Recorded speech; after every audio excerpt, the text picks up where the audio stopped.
accommodate. SEGA Saturn SHIRO.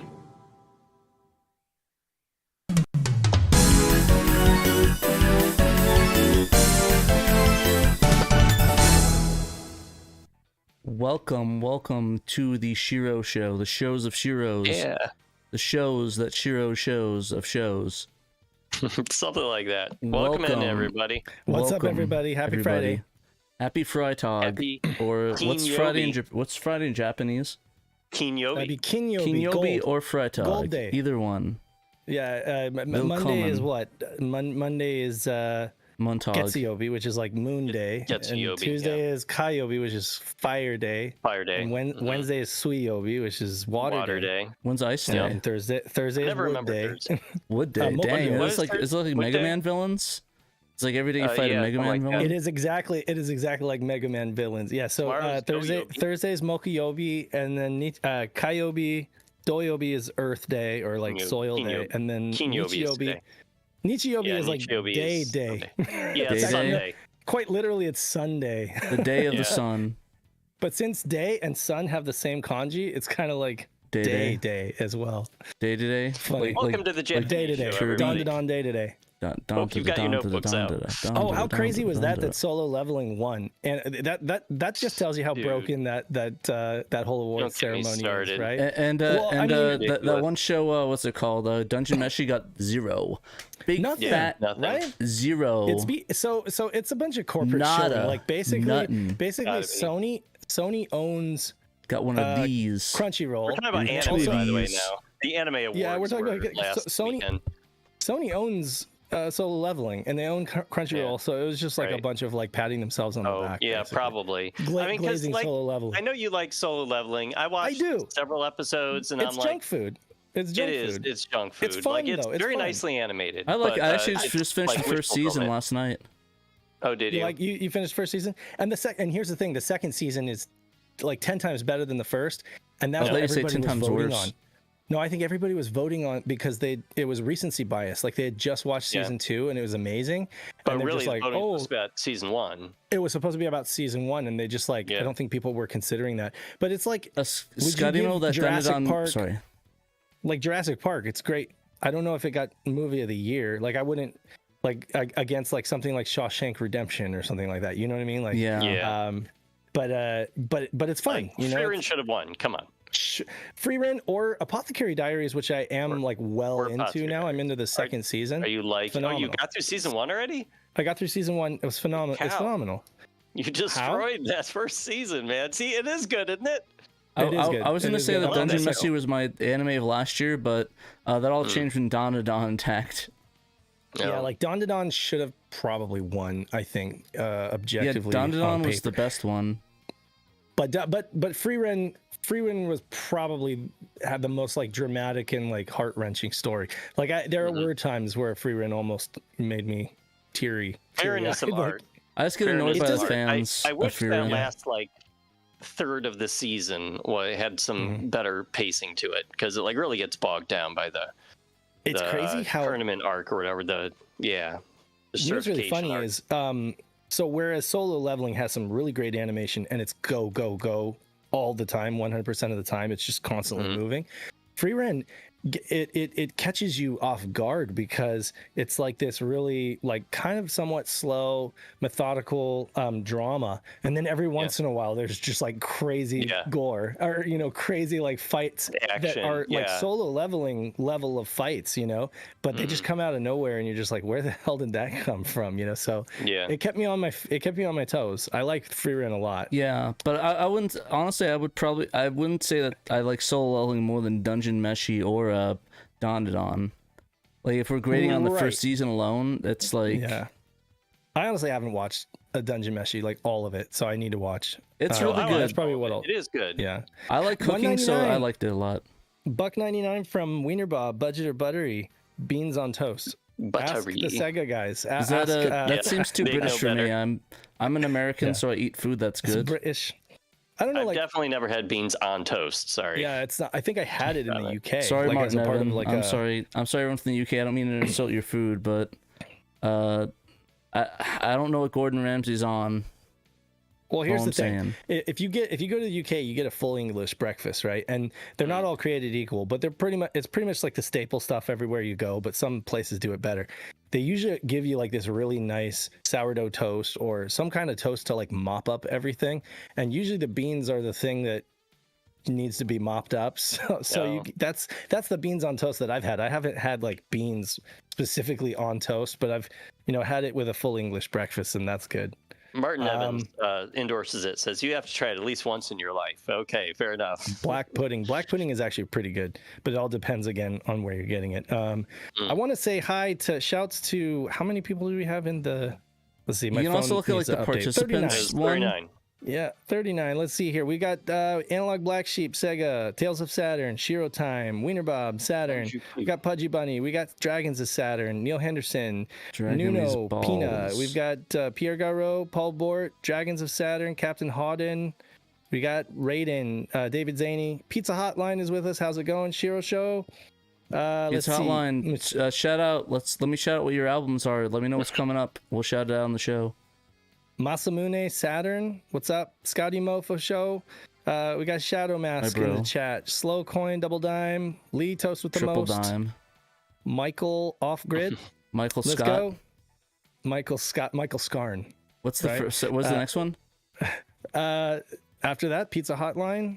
Pizza. What was it? It was like lasagna, like something. I forgot. Lasagna. Was it lasagna phone booth? I forgot what I made. Lasagna phone. What was it? Pizza Hotline. It was like lasagna something. Lasagna I forgot what it was. Pages? Let me know in the chat. I don't know. He said, "Thanks, guys. New music coming very soon. Nothing announced yet, but stay on the line." Lasagna direct dial. That's what it was. Lasagna direct dial. That's what it was. Martin Evans. We got Martin Evans. We've got from the UK. Cheers. Martin Stevens. Tom Fum, also from the UK. Tom, bunch of fun. Looks like I came at the right time. Beans on toast is buttery. Let's see. Starlight Witch Gaming featuring Midori Shimada. Non-Witch Abandoned Gaming. No longer abandoned. No longer abandoned. Max Geese, and that's everyone Max Guy so far, I think. Fury. The great Brian just chimed in. Thank you for watching, everybody. Somebody actually dropped off. I insulted somebody. The great Brian. The 3. The 8 Brian. We had 39 and then dropped down to 37. So I think I said something. No, I'm just kidding. Our spiel is just too much. It's back up to 39. So maybe it's just YouTube kicking people off. This is what we do. Yeah. We just I think everyone's appreciating me making fun of them. Making fun of the user. Soft open. More like hard close. Sorry, that was you were saying soft open. I thought there was someone named soft open in the chat. No. I'm just saying every Shiro show is a soft open, and then we kind of like roll into it. At least we pretty much started this one on time, so technology-wise, we're doing well for once. We're doing well. We're doing. Should we do? I was running late too. I had to get pickups? a patch on there. Pickups. So my girlfriend actually got me something for Christmas, but this is kind of weird. So the story is that Christmas in May. So it's a long. Remember, so basically, Pat, my girlfriend got Pat, me. What happens in Vegas stays in Vegas. You can't tell. I didn't go to Vegas though. I went to California. Wait, I thought you went to Vegas. No, I went to California. I went to Ontario. Oh, okay. And I went to Universal Studios. Ontario, but Canada. I thought you also. Okay, never mind. Sorry, no, I think I got it mixed up. My girlfriend went to Las Vegas, and I went to San Diego. Not San Diego, to California, Ontario. Oh, okay. So what'd she get you? What'd she get you? So for Christmas, she got me Sparkster, and I told her, don't give me the US one because it's expensive, so just get the Japanese one. And I guess some wires were crossed, and she actually got me the UK version of it and got me a converter for it. So I tried whatever I could to get it working, but I could not get it working on my US SNES. So she recently found a English copy of it and got me it. So Wiener Bob. So she got Thanks me again for the US copy $1.99. of Sorry, you have to go to Sparkster work. for the Super Nintendo. Nice. That is not cheap, so I thank her a lot, and I'm getting her a lot of good stuff. Hold it up to the camera.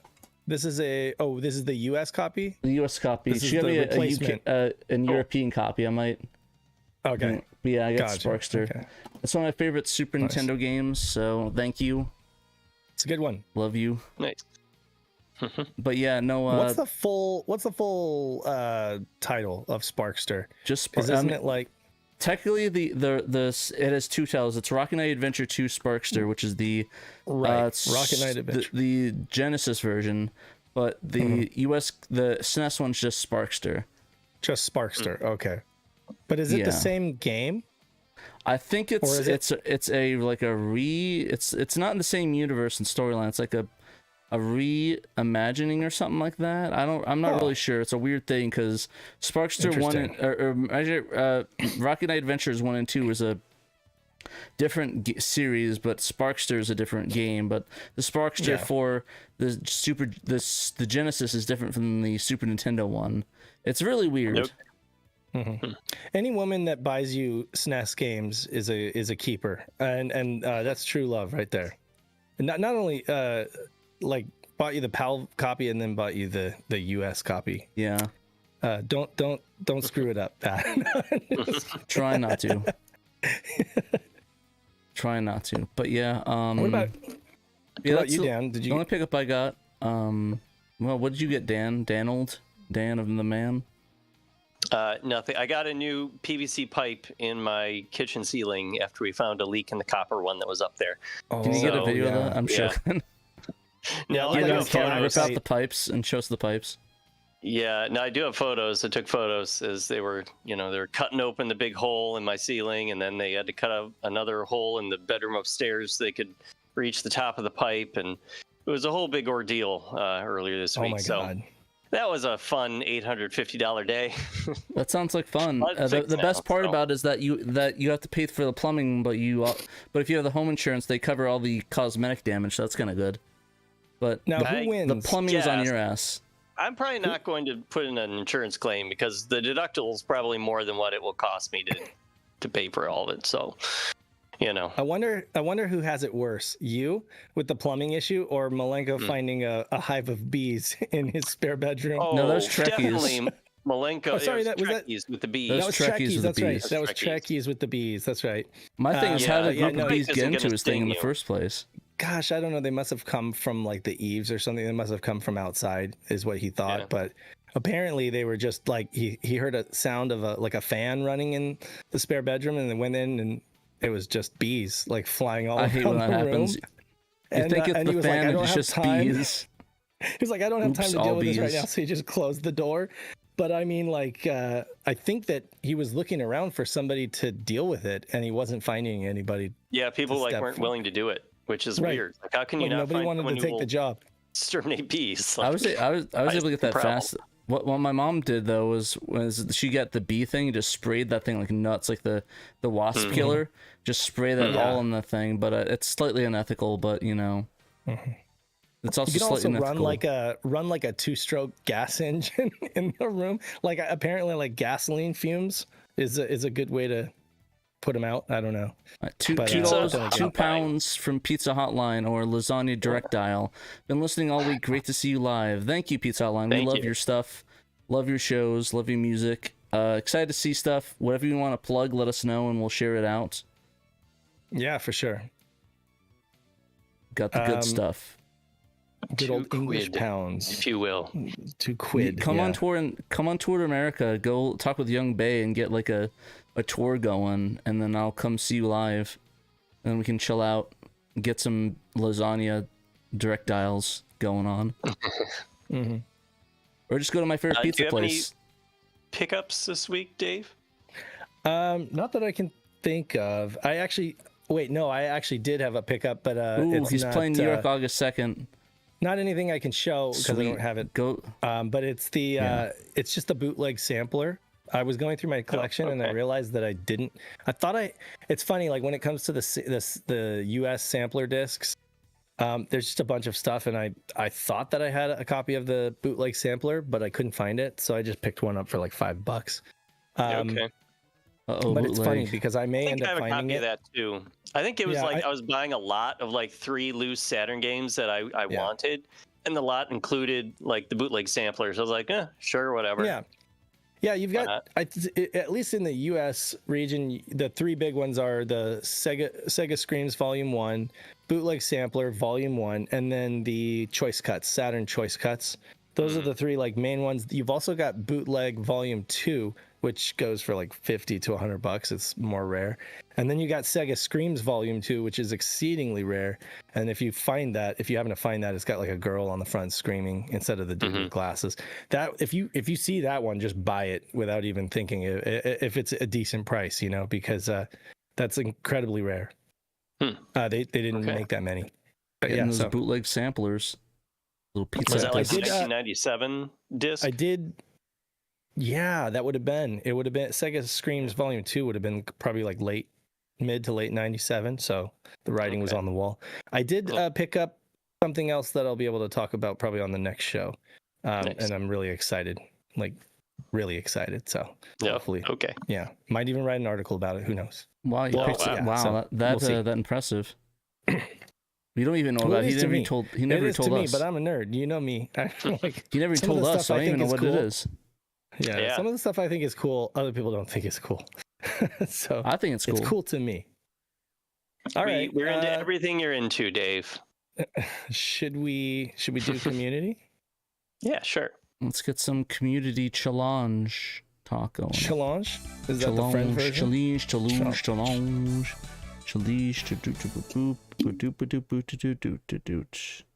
Sorry, I'm drinking my water constantly, but it is hot in here. It is like 100 degrees here in Arizona too, so it's it's not warm for sure. It's a beautiful 60-degree day here in Ohio. Dang, can we go to Ohio? But Captain Hodden, I did not buy Monica no Shiro. It's fine. Not that I could even afford that. But hey, what were we doing with that? Like I never heard of that auction going up. So yeah, I don't know if it was just like he was interested in selling it privately or if he was putting it up on an auction. It was the rumors was, but I never heard back from the dude, so I don't know what's going on. We need to bug him again. We do. Yeah, I mean it might already be sold, which sucks. So yeah. Just hoping it goes to somebody who's willing to dump it. Probably not. I mean, I don't know. Anyway. It's probably going to stay in Japan, and they're going to snap the disc in half so no one plays it like Kaiba. Anyway, who wants to read Double Dime's final statement about the monthly community challenge game, Jung Rhythm? Let's see here. I can read that. You want it? Okay. You ready to go? Okay, cool. Well, I guess ready to go is the loose term, but I'm pulling up on my phone. Yeah, I was pulling it up too. All right. All Young Rhythm top spots remain the same as last week, with Gregory Rasputin finally joining in the action. Nezu still holds gold supreme with his perfect score in each stage. So far, Lord Zillion has claimed the Stage 1 prize, Hubert Stage 4, Crash Stage 6, and Nezu Stage 7. This leaves Stage 2, 3, and 5 still up for grabs if anyone can manage a perfect score of 500 on them. Good luck. Good luck on Picasso, boys. Sega Steve still holds the speedrun record with a no-fail run, scoring an impressive 3,267. Squilliam, still I am, alone in the emulation category with 2,659 points. SHIRO Jungle DJs have until midnight tomorrow, Pacific time, to get down with the boogie and fight for the top spot on the chart. CFC gases are a no-go. No, love the earth, rock and roll, peace on earth, Ringo Starr is the worst Beatle. Rock and ecology. Good read, Pat. Thanks, Double Dime, for writing that up and helping to organize the whole community challenge thing. Good stuff. Pizza Hotline. Outrigger is amazing. He says it's his favorite game, but he hasn't had enough time to play online. Pat did an online stream, and it was a good demonstration. You have the broadband adapter, right, Pat? So you're able to kind of demo that. We put up a video actually. I'll pull it up to flex on it. But we put a link did in the chat. But definitely check that out.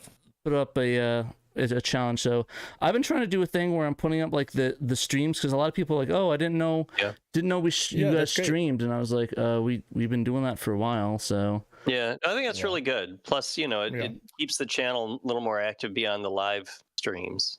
Yeah, but did the video on that. It's on our YouTube here. Play Outrigger Online. There's an issue with the video for some reason. The tracks for the main track and the other one merged, so I had no audio separation, so it's pretty loud for the gameplay audio. Yeah, but I figured it was still worth loud putting during up. Live stream too. Yeah. Yeah, it was like you were wondering if you didn't know if anybody would be on, and there were like 6 people on, and lead Toast with the most ended up joining you, right? For some live play right there on the spot. Yeah, that was and funny. we played some really good gameplay. Really enjoyed it. Definitely recommend people play it. It's online right now. You don't need to modify your out trigger disc at all. Pop the disc in if you have a broadband modem. Set up the broadband modem, and you can play it without any modifications. Because they just bought out the they just got the domain, I guess. Name, right? Yeah, got the server domain and just pointed it. Yeah, so that's awesome. Basically, all it does is redirect to the new server, and then that's what they did. So you can now just if you have a broadband modem, just modify it slightly, and then get your disk and put it in. And if you have the NetPi or something, is that what it's called? The Raspberry Pi. Raspberry Pi. Or the Dream Pi. The Dream Pi. You can just plug that in and you can play it immediately. So good deal all around. What did you mean by modify your modem? Modify your broadband modem. What did you mean? Basically, sorry, I meant like there's a net browser. You just put on the DNS settings and stuff and configure it. Right. Just configure it up in like this browser. Mm-hmm. And then you're good to go. Also, make sure to open your ports. I learned that the hard way. I couldn't get it working, but I had to forward my ports, and once you get all that sorted out, you don't have to do anything else with it. And then just plop in the disc, and you're good to go. You can just hop on. Nice. It is funny. Sorry. No, go ahead. I would say it is funny seeing my router like interact with my Dreamcast, where it's called Sega Enterprises Limited. It has the name on there, so it's funny looking at the traffic of my damn Dreamcast that's like 20 years old. I think that's kind of neat. Limited. Nice. Yeah. So you can still hook up a Dreamcast to your modem router setup, which I think is kind of insane that you can do that for a 20-year-old device and it works pretty much flawlessly after you port forward and do everything. So just goes to show that Sega was way ahead of its time.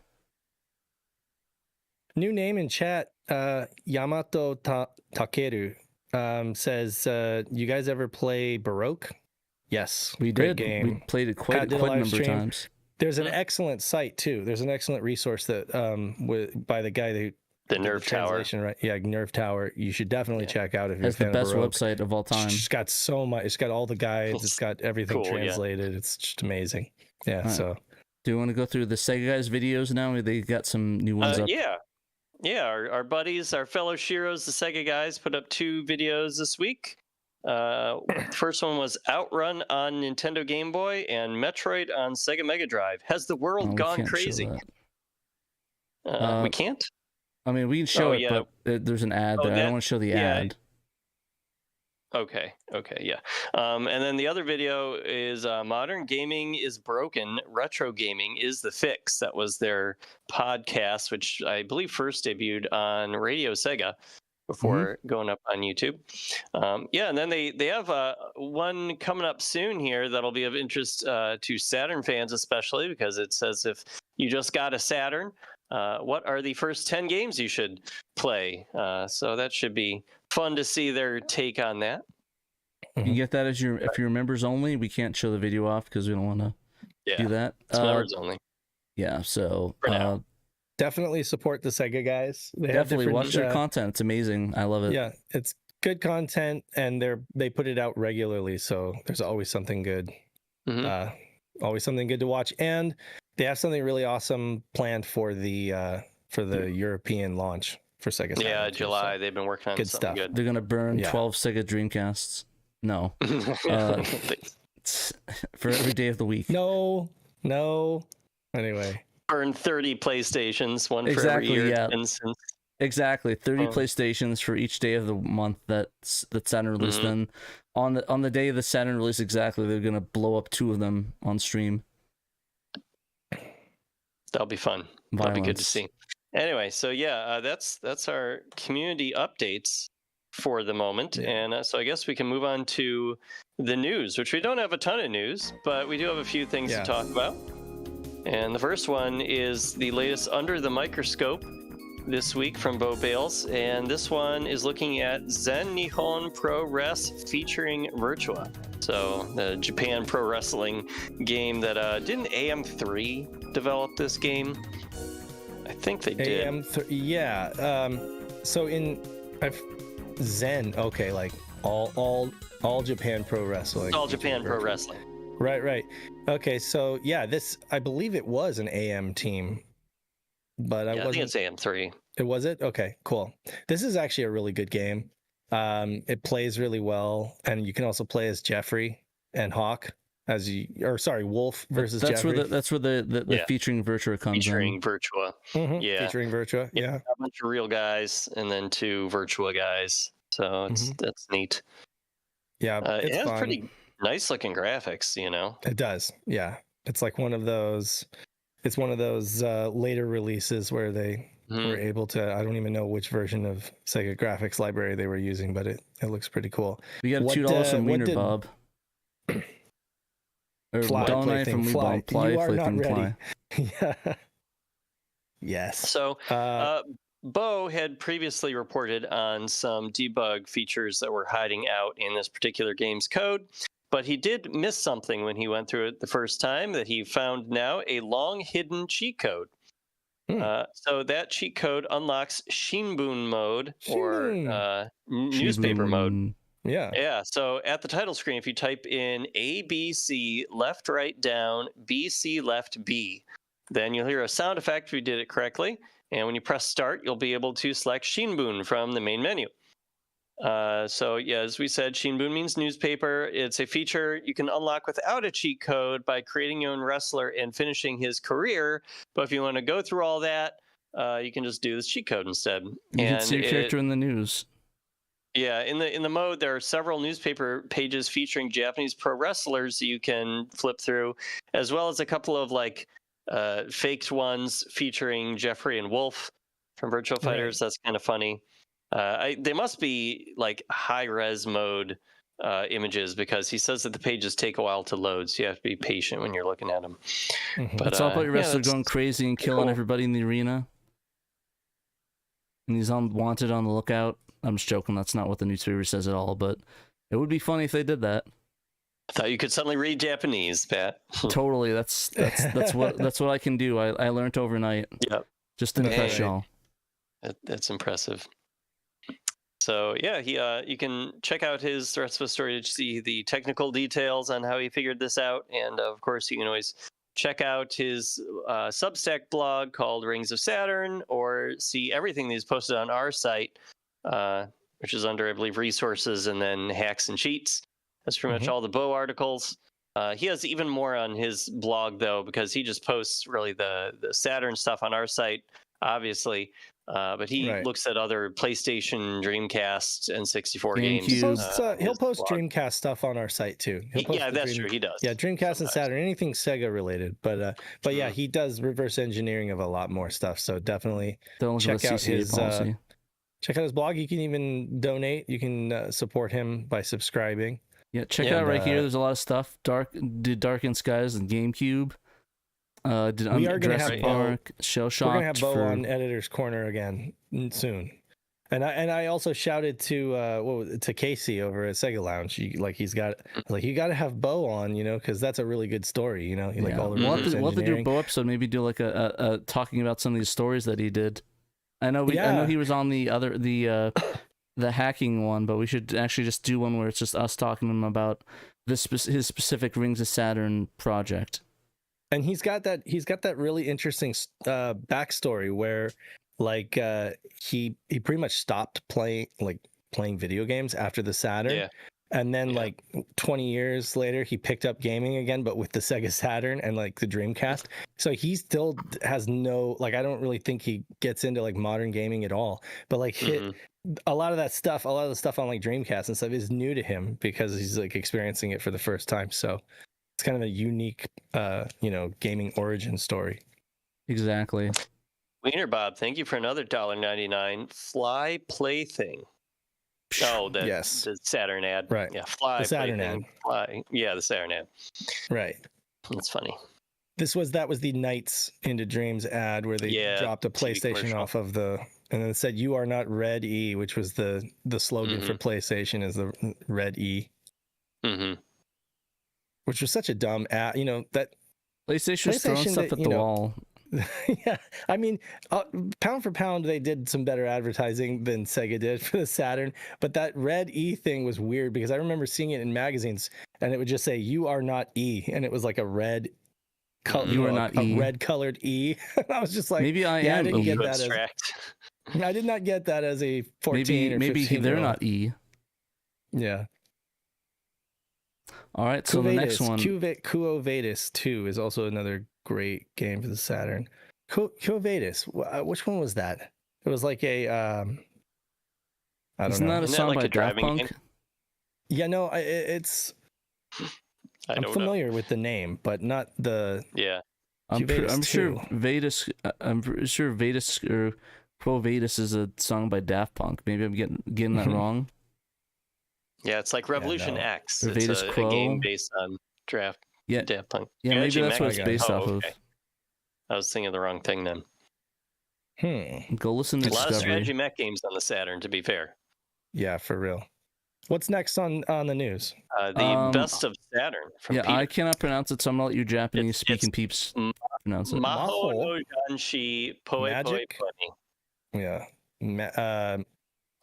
Maho no is like magics. What is Janshi? What is Janshi? She is warrior. I don't recognize the Jean. Janshi, I'm Jean-Claude not Van familiar Damme, with that. the warrior. And there's no, I don't see the actual Japanese here. It's in the title. It's on the little mahjong tiles in the. Oh, banner. right. Okay. Janshi. Maho, magic something. Janshi. Magic Jonshi. Anybody? I I can work on of it. Magic. I know Anyway. because I know Somebody- Deboi no Densetsu was the Legend of the Force or something like that, Poe Poemi. or is or This is Zelda a no mahjong- Densetsu. Mahjong games were plentiful in Japan, and the 1995 Imagineer published title gives the strategic game the 18 plus yellow label treatment.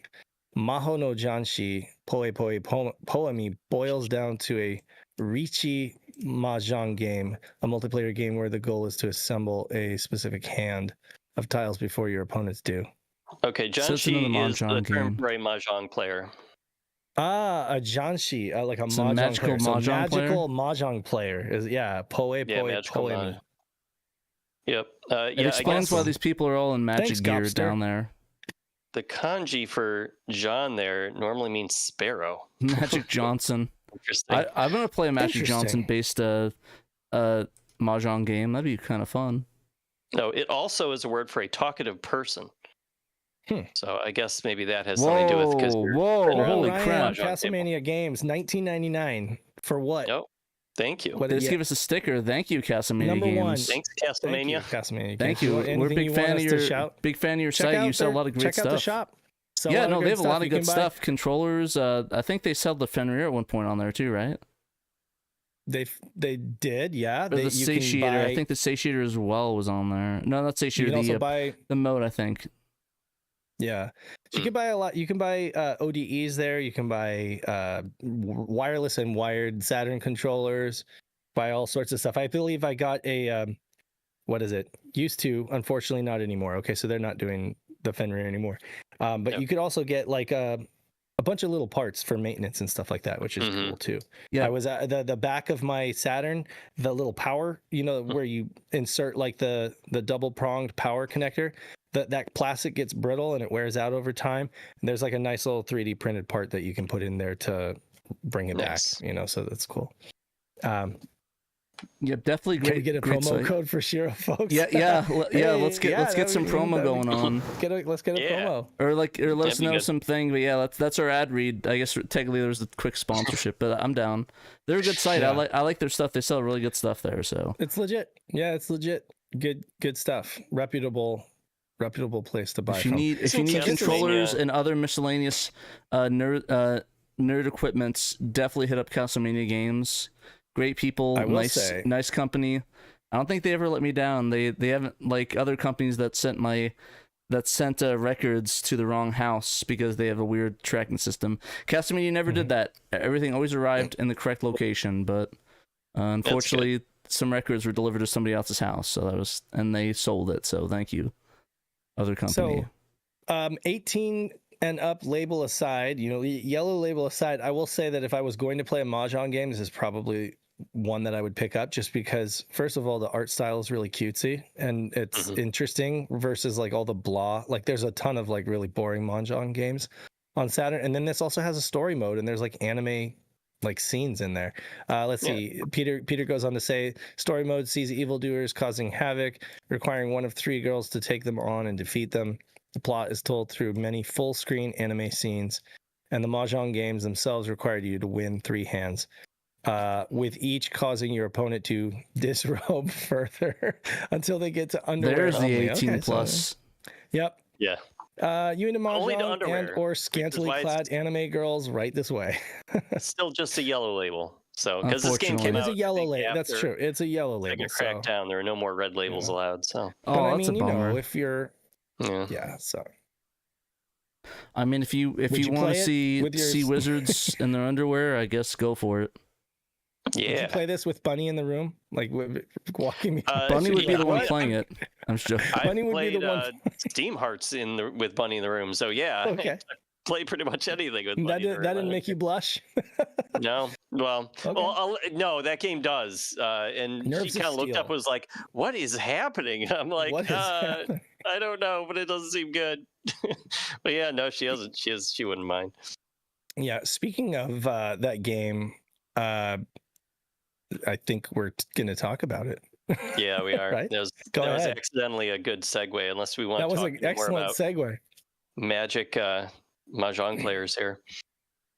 I can't say much about it because I haven't played it, and I don't know how to play Mahjong despite Yakuza Games' best the efforts sense to of the try to butt. teach me. I have not actually sat down and let Yeah. the information absorb into my Apparently, brain. there's different versions of Mahjong. Like apparently, there's like a Japan There are. version, and a Chinese version of it, like a Yeah. different style of playing. And I know how to play none of them. I am garbage at it, but I don't know if I want to learn. I don't know. I kind of want to though. I think there's a guy at a con that is like, I forget what his name was, but they do like a Mahjong thing. I might hit them up and be like, "Yo, teach me how to play some Mahjong," and I might spend the actually entire did day get- playing it. Nice. We actually did get one Mahjong game in the U.S. Shanghai Triple Threat, Yeah, we did. and it's not bad at all. I have a long box early copy. on. It's actually pretty fun. Like it's good game to learn how to play Mahjong if you're interested, because it is in English and it has like It just lacks undressing mechanics. it lacks that's all. undressing, but then again, yeah, like I'm with David Zaney here, who's like as long as they're not teenagers, right? That's always Yeah, a good thing to that's aim for. borderline. That's a good thing to aim for, but that doesn't always happen. Yeah, speaking of teenagers who lack some clothing, Advanced VG came out today or 2 days ago on Wednesday on modern platforms, featuring a bunch of cafe workers and other teenagers who battle for supremacy on the cafe circuit, and when they lose, they also lose their clothing. And also, at the same time, Steam Hearts also came out the same day. These are both Saturn tribute releases from City Connection. And we even got them in the West here, at least on 2 platforms. They are out on Steam and on the Nintendo eShop. Surprisingly enough, we don't have like a physical release for them. Nothing's been announced. They didn't even announce they were putting these out on digital platforms. They just appeared in the West, anyway. But in Japan, they did get some physical releases on the Switch and the PS4, and they're out digitally on the PS4 and the PS5. But for some reason, last I checked, I guess I can check again here, we don't have these games on the PlayStation Store in the US. And yeah, it looks like that is still the case. So I don't know. But it's on the Switch store only then, right? Right, it's on the Switch eShop. So I don't know if we're ever going to get these on the PlayStation Store, if this was too much for Sony of America, the prudes that they are, or what. But, I mean, it's funny though. Xbox... Nintendo, you actually, the funniest thing is before you couldn't have sex on Nintendo, but now Nintendo's the only place you can have sex. Can't Pretty have much. sex on Nintendo. But no, you can now. Like that's legal because like they're the only ones that apparently don't censor that stuff. Like they have the least problem with it. Yeah, Like it's Scotty Moe weird. says, this ain't your grandmother's Steam Hearts. No. Just imagine your grandmother playing Steam Hearts. Pat. Oh my lord. Oh God. Yeah, it's like, why are they naked, Patrick? Well, that's the Seriously. thing. In these Steam, the Saturn tribute releases here, they are much less naked in Steam Hearts. They actually went, and it appears that they have modified the original game's graphics to add a bunch of clothes to the bosses. Because in Steam Why Hearts, did the they way turn the that story goes, red? there's a lot of story, probably to make it look like she's still wearing her outfit. Oh, okay, I was gonna say, why did they color it to be red? Yeah, I think it's for consistency. So Weird. if I can explain it here, these in this game, the story is that there's like some virus that's taken over the world, and the protagonists have to do their shmup thing, shooting through all the enemy craft, and then when they reach the boss is always a woman, and when they defeat the boss in the game, then they have to rid her of the virus by assaulting her. And so that takes place with still imagery and a lot of very blush-inducing voice acting. They apparently did not take the voice acting out of the Saturn tribute release. It's still there, and it is still blush-inducing. Still steamy. I just realized that I'm siblings, by the technically way. showing. I think I need to move past these siblings. photos because I'm showing this on air now, and I realized that that's probably not the smartest idea on YouTube. It's okay. I'm kind of in front of it, so maybe the YouTube algorithm won't. Oh no, mind. I'm showing it. I'm showing it. Wave your arms a lot. No, they are siblings, and that was the thing that kind of blew my mind. That's true. They're partners in crime too. So as you can see in the screenshots that I took there, and the screenshots that I snitched off of the Steam discussion page, some of them are from a buddy of mine in my PSO2 Alliance server, Ingyu Farouk. He was like one of the first people to hop on this game and try it out, and he uploaded some screenshots of the bosses. So you can see it. They actually went in and they drew some clothes. Now, in the initial scene, the bosses always have clothes still, but then after that, the clothes disappear in the Saturn version, or like in that one shot, she kind of has like a sheet over her a little bit. But they just kind of make it look like she's still kind of got her outfit on in the Saturn tribute release to make it look a little better. Now, I heard that this was because the Japanese ratings board do not like topless nudity. If there's any topless nudity at all, even if you don't draw nipples on there, which the Saturn version does not, the original Saturn version does not. That was like a censorship thing that they did to bring it to the Saturn in 1998. Even if it's just kind of like Barbie doll boobs, they still will just not rate your game because it's just too much for the SHIRO, CERO agency. It is funny though, because the Saturn one was also censored, like beyond that. That's what I'm saying. So like, it's a censorship of a censorship.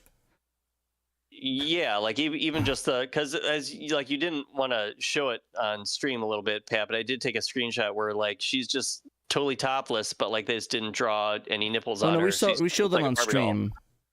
Right, I know. I know what you mean. Yeah, so they drew clothes on her. They had to like censor it even more just to release it in Japan these days.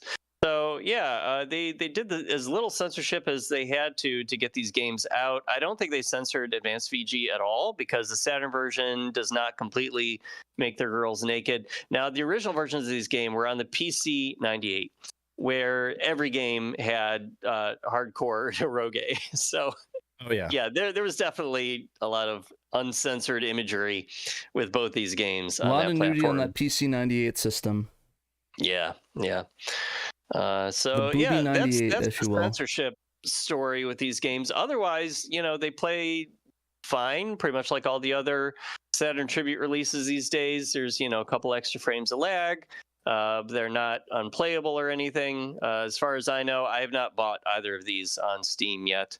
But I imagine they're not any worse than any other recent City Connection Saturn tribute game. Yeah. Do we want to talk about the history of the how it's actually not got canceled on the Xbox platforms? I was going to mention that a minute ago. Yeah, the Xbox just straight up said no to this. They, I guess, wanted even more censorship to be added to these games, and City Connection was like, no, this was enough. We're not going any farther. So they just canceled the Xbox release altogether. They probably figured, you know what, with the amount of work we'd have to do to make Microsoft happy, relative to how much money we would make putting this on Xbox, not worth it. And it would probably reduce sales even more on the other platforms if they kept like platform parity. So yeah, they just said forget it to Microsoft. But yeah, so we got a couple more games, Saturn games on modern platforms. We have a couple more coming up soonish, later this year. Those like Farland Saga games, but unlike these, those are going to be even more inaccessible to English-speaking audiences because those are RPGs that unless they translate it totally in Japanese. They did not announce they were going to put these out in the West at all, so I kind of doubt that they will. They've only translated one game, which was very surprising. That was Assault Suit Lanos 2 last year. They did do a good job with it. They didn't translate these games, I guess, because they figured you can still get some enjoyment out of playing a fighting game and a shmup without knowing what the story is. You pretty much can. Like, the story is not that important for the... and the menus originally are in English, so they didn't have to translate those. So they probably figured, I'm still enough. salty, though, that Konami was like, we're not translating Tokimeki Memorial. That still kills me that they didn't even try. Speaking of Konami, and this is a funny little coincidence, when I was trying to get screenshots of the original Saturn game for this article, I got through the first stage, no problem. Second stage, I was like just not quite reaching the boss. I kept dying. And I'm like, damn, how am I supposed to like avoid these bullet patterns? Like, this is ridiculous. This game just like ramps up in stage 2. I wish there was a cheat code. So I went and looked at the Japanese, very basic looking website that I know has a ton of Saturn cheat codes on it. And sure enough, there is one for Steam Hearts. If you pause the game and you type in the Konami code, which I believe was in the up, down, left, right, BA start. Yeah, you don't need to press start except to unpause it. But if you do that, it gives you invincibility until the end of the stage. You have to do it for every stage. Nice. So that let me get through stage 2. I really appreciated that. Thank you, developers, putting the Konami code in to Steam Hearts. What do you guys think of this? I think it's games. cool. I'm glad that people can actually play steamy. Yeah, steamy hearts. Yeah, I mean, like that's for preservation and just for folks having more Saturn options on other platforms. I think it's good. Yeah, I wouldn't play the game in my house because I have kids, but definitely, folks should try it out if they can. I think it's interesting. It's not it's what you'll find is that the gameplay itself, the shoot 'em up gameplay, is kind of lackluster compared to like all the other great shooters on the Saturn. But it's kind of mid. It's to upper. It's not like terrible. Yeah, it's fine. Yeah, exactly. It's definitely not the worst game in the world. Certainly. I mean, Advanced VG is cool, and you don't have to do the story mode with that either. Exactly. Right. So you could avoid all of that because if you just play it like a regular fighting game, you don't see anything crazy. So with that one, yeah. Although I will say, Advanced VG's little animated cutscenes with each character are pretty cool. So those are worth seeing. Gotta say, it's been a steamy episode so far. No pun intended. Yeah. Sega Retrop View said, I think the US had Saturn only had one game with the Deep Water logo, which was like 18 plus, and that was Duke Nukem. And they would have had 2. Eternal Champions was supposed to was the Eternal Champions that would have made it to the Saturn had it been released was supposed to have the Deep Water patch as well. What about Sacred Pools? Sacred Pools, yeah, I don't know. Like I think at that point it had already been dissolved, so it wasn't even an option. But who knows? It probably would have. Like one can assume. And then also there was a Genesis. There was a Genesis game that had the Deep Water. Deep Water. As well. I'm not familiar with that. It was like a label that Sega of America would put on games that was supposed to denote that they are for adults only, like Duke Nukem.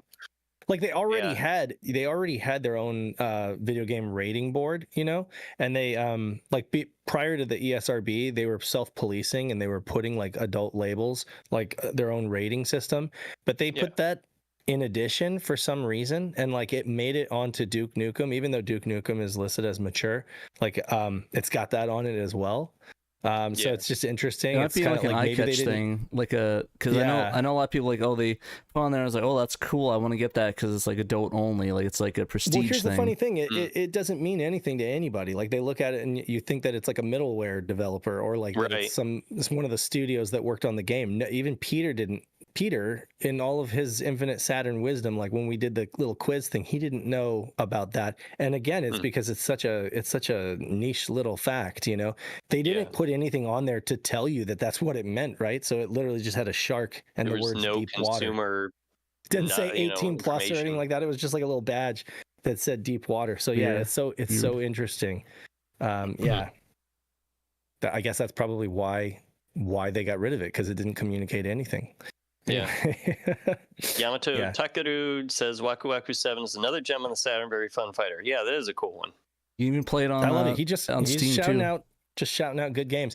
Yeah, Waku Waku 7, great game. Better on Neo Geo, arguably, but Pat and I recently did an editor's corner where we talked about Neo Geo games on the Saturn, and it is serviceable. It's fun, you know. There's the scaling. The Saturn, the resolution isn't quite the same, so the Saturn does this thing where it kind of when it scales the graphics, they get a little chunky, you know, unless they're blown up full. But yeah, it's neat. It's a good game. I mean, it's no Galaxy Heroes, that's for sure. It's no Galaxy Fight. Are you talking about Galaxy Fight? Yeah, it's no Galaxy Fight, that's for sure.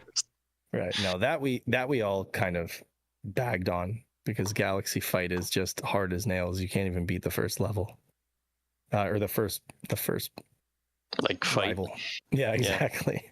Speaking of Saturn tributes, we have another.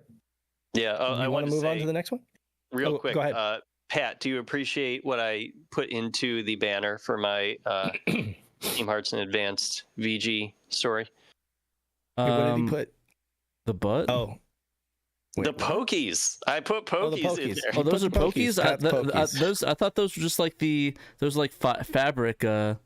fabric things. Yeah, I think it's like fabric stretching from Pokies. Like I just pulled that from Yeah. I mean, at the point it's probably a Pokey, but yeah. So you got the Fami Resu outfit. Mid Pokey. Thought you'd appreciate Pokies. I always appreciate Pokies. I guarantee this is going to be demonetized. So. Oh yeah, for sure. Like, why even try? All right, so that's why we have people giving to the stream. We have beautiful no way Patreon so we can members, say curse words like fuck and shit, and we can say like stuff that's adult, and we don't have to worry about saying F and like censoring like every single word, because it's gonna pick up on YouTube censors. Yeah. Like, I was watching a video the other day, and they were like censoring like everything, like death, suicide, like bro. It's like they want max views. They want max views. They're not, you know, they're playing the algorithm for all it's worth. Yeah. No, thank you. I notice you guys don't curse. You guys don't curse a lot. Oh, okay. Well, Berserker, you're just not here at the right times, I guess. Oh yeah, I'm not seeing that comment. Oh, my thing crash again. Apologies, it's at the bottom. Apologies to everybody who's listening to this in podcast form later, and your kid is like sitting in the car seat. Yeah, I'm sorry. There's curses. This was not the episode to listen to with your kids. Sorry. Editor's Corner is a little bit more like whenever we do one of those, that's a little more tone bound. But anyway, so Saturn tribute. This next article is something I was luckily able to get up today. This is kind of like two stories. I think there's like two stories here that we should talk about, and one is the game itself, Linear, or Linear S as it's called, and then Project S, which is the development framework that seeks to not only mimic the way that Saturn looks. We've seen a lot of games like that, you know, like on YouTube or like, you know, shared around like, oh, this is a new Sonic homebrew and it's running on Saturn, right? And you find out like, no, it's not running on Saturn, or it doesn't even really look like something the Saturn would have been capable of. Yeah. Well, this kind of differentiates itself because they've created a development framework that in Unity, which is a widely used, you know, it's a development framework for game design. Yeah, but they've put together their own development framework for what will hopefully be a series of games that will be S tributes, or tributes to Sega Saturn. Not only in the fact that they will be targeted for Saturn gamepads, like the Retrobit USB controller or whatever, the M30, 8-bit Do M30, but you're supposed to use, or hell, I don't know, whatever other wireless or wired Saturn pad you might have, but I mean, it'll be obviously be compatible with any controllers that you can plug into your PC. But also just that under the hood, in using shaders and using different techniques, they've been able to functionally recreate how the Saturn draws graphics to the frame buffer, So they're kind of emulating, I guess you could say, or simulating the way that Saturn draws graphics. And that's the really interesting thing. And I'm looking forward to not only this game, but seeing what other kind of games they will do with this. Is that in the chat, framework. Daniel Sato? Yeah. Daniel Sato, yeah, is he? He's in here? the chat. Oh, yeah, Daniel Sato. So yeah, Daniel is and Daniel. If you join our Discord and you want to get in here and add any kind of commentary, if you want to talk about it in the voice chat. You can talk about it via voice if you want to hop in and be live on the show. He said that English wasn't his native language, but he's really good with text communication. So I don't want to pressure you there, but there you go. So essentially, this is not the first game that they've made with this development framework, but this will be the first public release. They did a game called Tokyo Cheese Cream, which was kind of like their testing ground. I know it was a completely different thing. In fact, right there, Pat, the screenshot that you have right now, go down, right there. That little town thing, I think that background right there is from, I believe, Tokyo Cheese Cream, but correct me if I'm wrong. And if you scroll down to the bottom, there's also these like little characters, 32-bit characters that are also from Tokyo Cheese Cream, like all the way to the bottom, all the way right. Keep going right there. Yeah. Those characters are from the game that they did previously, and I don't think that I couldn't find anything available on this, so I don't know that they did like a play test, a public play test or anything like that, but it was basically a testing ground for them to kind of figure out what they wanted to do. I like the models, are very cute with the software. Yeah. And again, I think that folks have to understand, disclaimer straight away, this is not a Saturn game. It's not running on Saturn, but it seeks to provide an authentic feeling experience where you play it and you feel like you're playing a Sega Saturn game. It definitely has those vibes. Because it's using the Unity on engine, PC. right? Yes. And conceivably, it could be ported to some other hardware. PlayStation, Switch. Most likely some more powerful hardware, but I can definitely see this being ported to like the Switch, What I don't think will happen, I don't want folks to get their hopes up too much, is for it to be ported to Saturn, because as they explained in the interview, it's just like so much rewriting would have to happen, for that to happen. Yeah. It's not something that they could just bring across straight away. But what Project S, what the development framework seeks to do, is use tools, shaders, techniques, and an overall philosophy aimed at faithfully replicating the visual rendering style of Sega Saturn, not just aesthetically, but also functionally.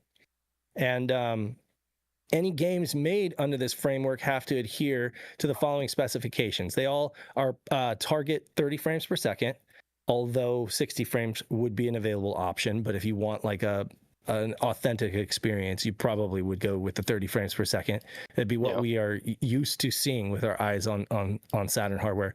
Controls are designed with a racer or with a lot of games. I mean, you do get some games that run at 60 frames per second, and those I think would be good exceptions to that. Controls are designed with the Sega Saturn pad as the target input device. So you're going to have, and Pat might scroll here and there and show you, there's an image showing like the controller layout, and of course in the game you'll have a Saturn pad shown, and they'll have different key configurations, but luckily there's really plenty of pads that you can get for that, and there's stuff on Castlemania Games that I believe has Saturn controllers as well.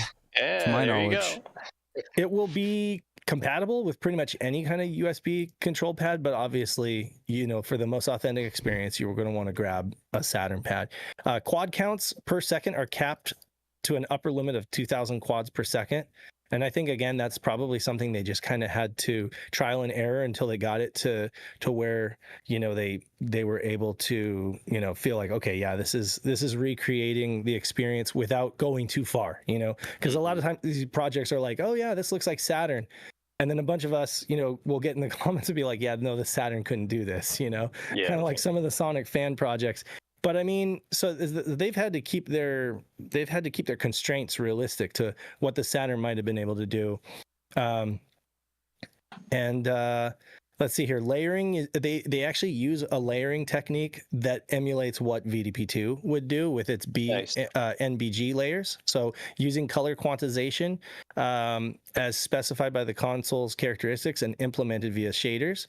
And using artistic compromises whenever necessary. But basically, you will have separate layers kind of emulating the way that VDP2 renders, and like a skybox and the ground and stuff like that. Let's see what else. No semi-transparency. They're going to go with mesh transparency. So yes, the Saturn could do transparency, and some games would show this off. But by and large, most of the games we experience on Saturn would use mesh transparency just to kind of, especially if they were going for performance, and they want to eke out a little bit more frames. So we'd be very, if you're a Saturn fan, you're very used to seeing mesh transparency. And again, they're trying to capture that classic look. So they went to opt for no semi-transparency. 3D objects picked up by the camera rendering to VDP1 layer are exclusively made of quads and rendered with a custom collection of shaders that perform inverse bilinear interpolation across 4 vertices of each quad, which completely goes over my head, but it sounds like essentially they're just doing the best that they can to emulate the way that Saturn draws its quads. They don't have a way of doing what Saturn does, where like basically each quad is a texture itself, chopped up, basically. And because the Saturn, of course, is just bit blitting 2D sprites, in perspective correcting them to make a 3D object. But they are not using UV mapping either. They're using another technique that allows them to kind of still emulate the way that mapping is done with square shapes that stay true to the Saturn's aesthetic. And if useful, they will use the system clock depending on the game and depending on the feature they want to add. So they want to use exactly. Because since that was typical, one of the defining features of Saturn. This reminds me of some of the games that we've seen come out from like indie developers that are, like a survival horror game that's an homage to PS1 survival horror games. They're all kind of using a lo-fi graphics, 3D graphics style that's supposed to, they say, look like a PS1 game, or this is supposed to look like a PS1 platformer like Frogun or something like that. And it's like, so if we have games like that are new games for PC made by indie developers that are supposed to be homages to the PS1 without technically being PS1 games, why can't we have that for Saturn? So I think this is really cool that they're doing this. I appreciate it. It is really cool. And, it got me thinking, like, if there are some folks I don't think I can go through the entire interview because there's a lot there. It's a really long article. Yeah, definitely check it out, though. There's a lot of good, there's a lot of interesting different talks. I'll touch on some of the highlights. Since we have some time, I'll touch on some of the highlights, but I'm going to go fast. The thing is, I just hope that folks spend a little time reading this. It's an exciting project. And again, it just hints at what's possible and what might come for the future. A play test should be available soon, and we'll be able to give people more information and perhaps even video demonstration. But right now they're still trying to kind of keep most of it on the down low, while they continue to tweak and get it ready so that it's like perfect. Daniel is like an artist and a musician and a developer, and of course his buddy Hoimi, or I'm sorry, what was his name? I forget his name, but I will find it in this article here. It is Joel. I don't know if it's Joel or Joel, but anyway, he does a lot of like the 3D stuff in like Blender, so he's really good at 3D. And so together they're working, but I know Daniel is like, handling a lot of it, so he has his hands on like a lot of this. And then I think Joel kind of acts as a producer for the project in general and handles external communication and stuff like that. So but essentially, what else should I let folks know that's important? I think so again, this game specifically, Linear S, is probably, when they asked me like, what do you think this looks like, and they just sent me a single image, I was like, it looks like a Sega Touring Car mod. To be honest, I was like, what am I looking at? Because this really looks like Sega Touring Car. One of the images they showed me like had like a start game, and it looked exactly like Sega Highway Touring Car. vibes. Yeah, and Tokyo Highway. Yeah, there are a lot of other influences in here. But the important thing is that we're using 90s JDM cars here. There's like 4 90s JDM cars is what this is using. You've got like a Lancer Evo, you've got a Civic, like an EG. You've got what else? And what looks like an NSX, I think, like a 240. And then I could be wrong about that, but I think, look at that. They put our logo on there, SHIRO Knight. Did you see that? Oh, that's Pat? awesome. Hey, wow. Their little SHIRO Knight logo. There's a couple other images that I didn't include in the article, but that were like more high res. But that's an image of it actually running in the game engine at the correct resolution. But yeah, it has the SHIRO logo on the hood as well. So they did that just as a nod. That's really nice of them. Really cool. I love that. Yeah. So thank you very much for doing that. Is this playable yet, or is it going to be? Yes, this will be playable, at least for SHIRO soon. And I believe that there will be a public play test, like a public beta play test, available soon. And they said they'll be posting. You can follow them on @AdventSoftworks on Twitter, or youtube.com/AdventSoftworks. It's all listed at the bottom. They have a website. They have a website that's completely developed. You can see in the picture below, but it's not live yet. So that will go live, and that will have information like a blog and the games, and then the contact, and it's even available in Japanese. As I imagine that the Japanese audience will be like a huge potential audience for this kind of project. There's a lot of fans of Saturn racing games in Japan, and of course they're going to be capitalizing on that nostalgia too on overseas. So a lot of the posts that Daniel does are in Japanese, because I think that's kind of like the primary focus. But yeah, so there will be arcade mode, championship mode, time attack mode, and then 2 unlockable extended modes like arcade EX, champion EX. At the core, this game is going to emulate an arcade racer, where the gearbox is just 3 gears. In an arcade you usually have 1, 2, and 3. So it's going to be like that, and that'll make it so folks don't have to think too much about the manual shifting, but they can still have manual, with the gear 1 being highest torque, highest steering, but no drifting allowed. Gear 2 will be normal torque, balanced steering, and allow initiating drift. And then gear 3 will not allow drift, but allow you to maintain a drift if you shift up to 3rd gear while you're already drifting. And it'll have lowest torque and lowest steering, but it's a high gear, so that's basically what it's for. Yeah, I'm seeing a lot of good feedback in the chat. Somebody said that the only thing that makes me a little bit salty about the game is 0 lighting effects like earlier Saturn games, but it sort of matches more of the later Saturn games, which I could see. Like, to be honest, if you showed me this picture, you could have fooled me saying that was a Saturn game, like right here, this one. Yeah, he's saying like, why don't they have garage shading like later racing games like Toge King 2 had it? Like, why is it all kind of like flat lighting like an early Saturn game? There's also his earlier works too. Like this could be in the works. Right. I mean, it's 0.5. It's 0.5 at this point. That's where they're at, like halfway. This is not anywhere near finished. We're reporting on it as soon as we found out about it. They've got a way to go before it's like, going out the door as a completely finished product. And then also they're learning as they go too, because this is obviously, and this is the sense I get from them, is that they appreciate a lot of those projects out there that you were talking about, Dan, but at the same time they feel like they're kind of missing something and they're not going all the way. And they're like, well, how can we maybe do that? I mean, how can we in Unity kind of simulate all the layers all the different layers and all the way that the Saturn draws graphics to the frame buffer, and can we do that via shaders, and can we do that via, you know, basically tightening down our own constraints and limitations so that we have a hard ceiling that we can hit, you know, and we can't go past that, you know. So I think that they're still kind of learning as they go and figuring out where that hard ceiling is, and it might be a work in progress, you know. It's something that they're going to continue to tweak.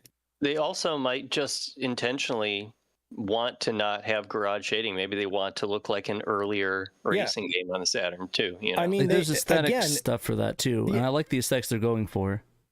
Yeah, it definitely does kind of remind you a lot of like Daytona, which you know, I'll read that part of the interview because that's a good point. Let me see here where they mention it, and that was what was the inspiration for Linear? And he says, it's funny, the original inspiration for Linear was actually Daytona USA, or Ridge Racer, the original PlayStation Ridge Racer. At the time, I was trying to deeply understand the strengths of the Saturn hardware, and I spent a lot of time studying Panzer Dragoon Zwei and Virtual On. Specifically, I was fascinated by how they combined VDP-1 and VDP-2 to create a sense of depth and scale. Then, when playing Neo Drift Out, I had my first real idea, an arcade drift racer where the cars are rendered in 3D with a camera placed behind the vehicle and the track itself runs over a VDP-2 plane. That concept was dropped fairly quickly, though. The first test didn't give me the results I had hoped for, so we pivoted towards something more conventional, drawing from a more familiar reference like Daytona USA, Ridge Racer, and Side by Side. I really wanted drifting to be accessible with a single button, and when I implemented the handbrake sound, I thought, wouldn't it be awesome if you feel like you're fully in control of the car, like Initial D? It's so cool to see how the drivers take corners with intention, shifting gears rather than just turning the wheel and hoping for the best. Arcade racers that let you choose between automatic and manual transmission often present a barrier, one many inexperienced players never cross. Sure, the game is fully playable in automatic, but you lose that sense of control. Then I thought about F-Zero X, how it forces you to manage your boost, risking destruction if you overdo it. That mechanic makes you think strategically, when to use the boost and when to hold back. It felt like a foundation of coherent gameplay system, and that's when the idea for the 3-gear system clicked. And again, I think with Daytona USA and the original Ridge Racer being the inspiration, that kind of like tells you right away kind of what they're going for. And it's not that they can't, you know, like they can easily turn on those features because all of that stuff is available in Unity, and they may do, you know, they may decide that they want to emulate a 1998 Saturn game like Burning Rangers. In fact, for the record, he said that they are looking at something like that, like a Burning Rangers type game. No, and exactly. I imagine for that they would probably implement that. Yeah, they would probably go so far as to implement Gorad shading and true transparency. But for this, just to start, they're going to kind of crank it down and kind of button it up to be, you know, with the limitations that you had in like 95 and 96 is what they're going for. Yep. And sorry for all that. You know, it's a lot. I really really recommend. interesting though. Oh, yeah. So yeah, it's going to be awesome. Yeah, I think it is too. And, you know, I respect what they're doing. I love the fact that they're being just outright, you know, like it's not a Saturn game. It's not running on Saturn. They don't want to fool anybody. They just want folks to have fun with a game that feels a lot like a Saturn racer, you know? So I'm hoping that they're able to make it. Yeah, I'm hoping they're able to get that control feeling just right, and that folks engage with the game and enjoy it. Yeah, we'll be keeping an eye on it. It looks cool. We'll keep an eye on it. We will play test it, and maybe Pat will stream it as soon as it's available. I didn't notice this one post, the one comment said that if anybody plays it on a CRT, they'll be godlike. Well, hey, I got a CRT that I have right here. They'll be playing it on. Yeah, you do. There you go. CRT. BVM. Yeah, my BVM. Or BVM, right? You're right. Yeah. And I'll send you some pictures. I don't know if they'll go back and they'll publish the Tokyo cheese cream game, but you can check out some posts on Daniel's Twitter if you want to look back at that kind of stuff, because he did tweet about it at the time that they were publishing it. But I think it was one of those things where they were just learning.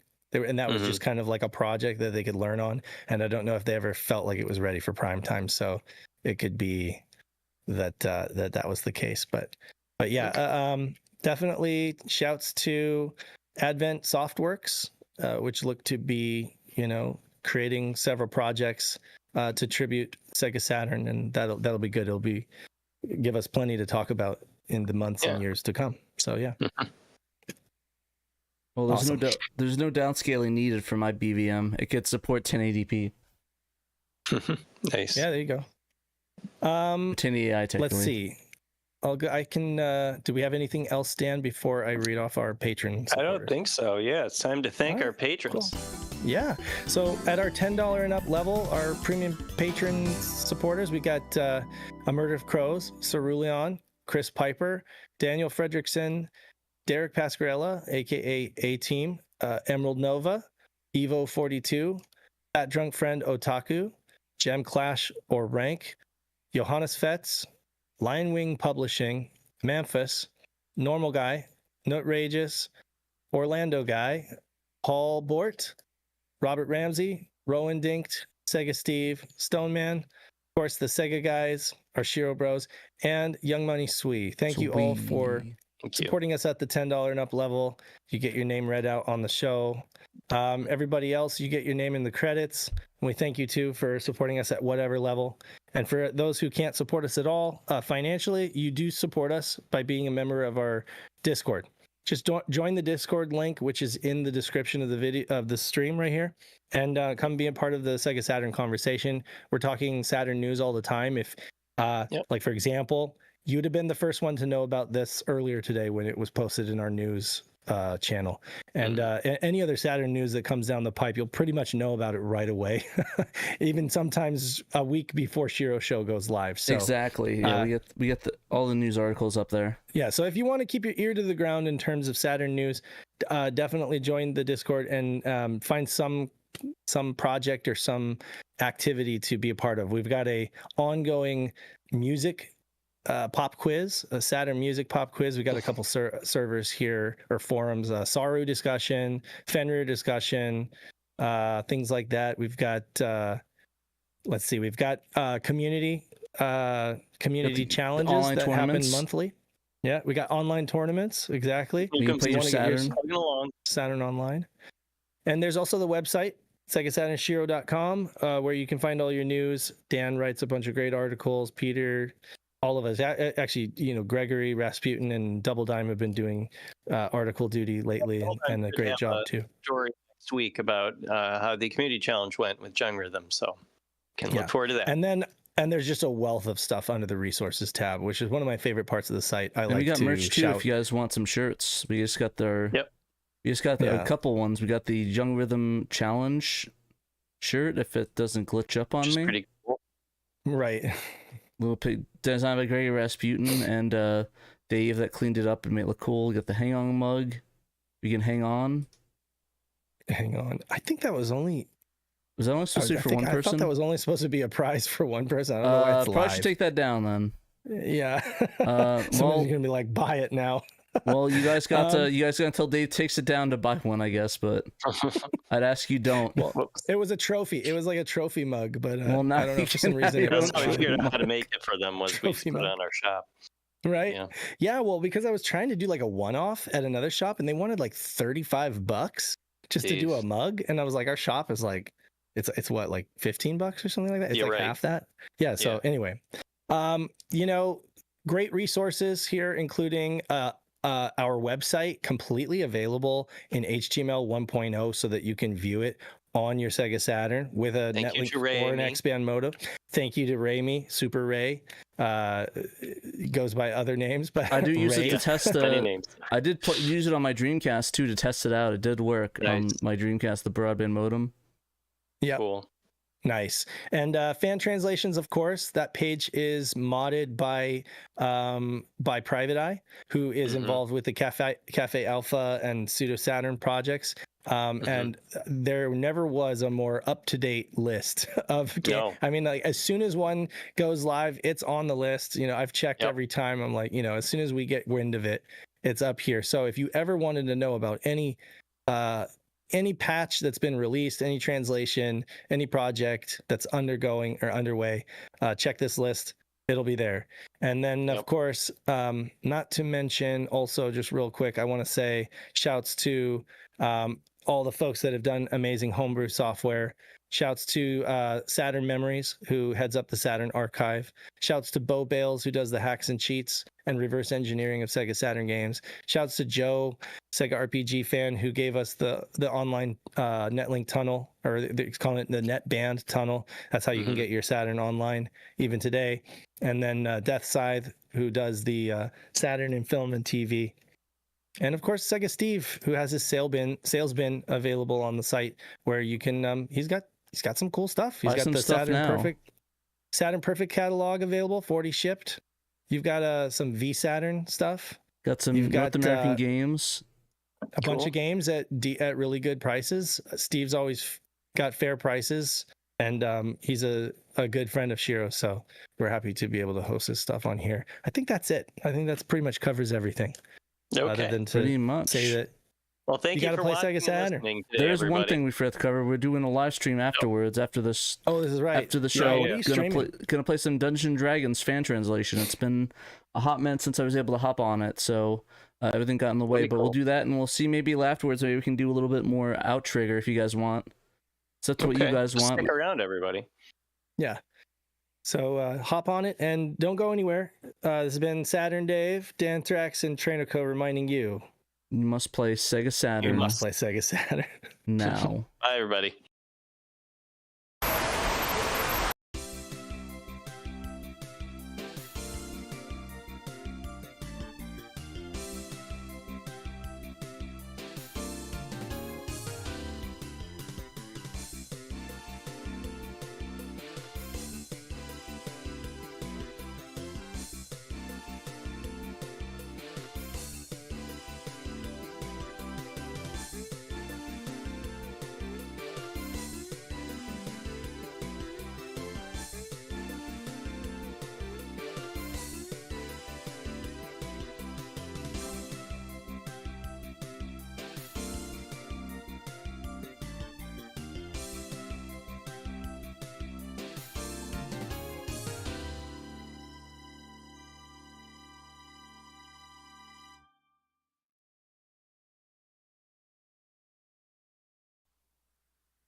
Hello guys, welcome back. Today we are playing some Dungeons & Dragons, Tower of Doom. This is the fan translation.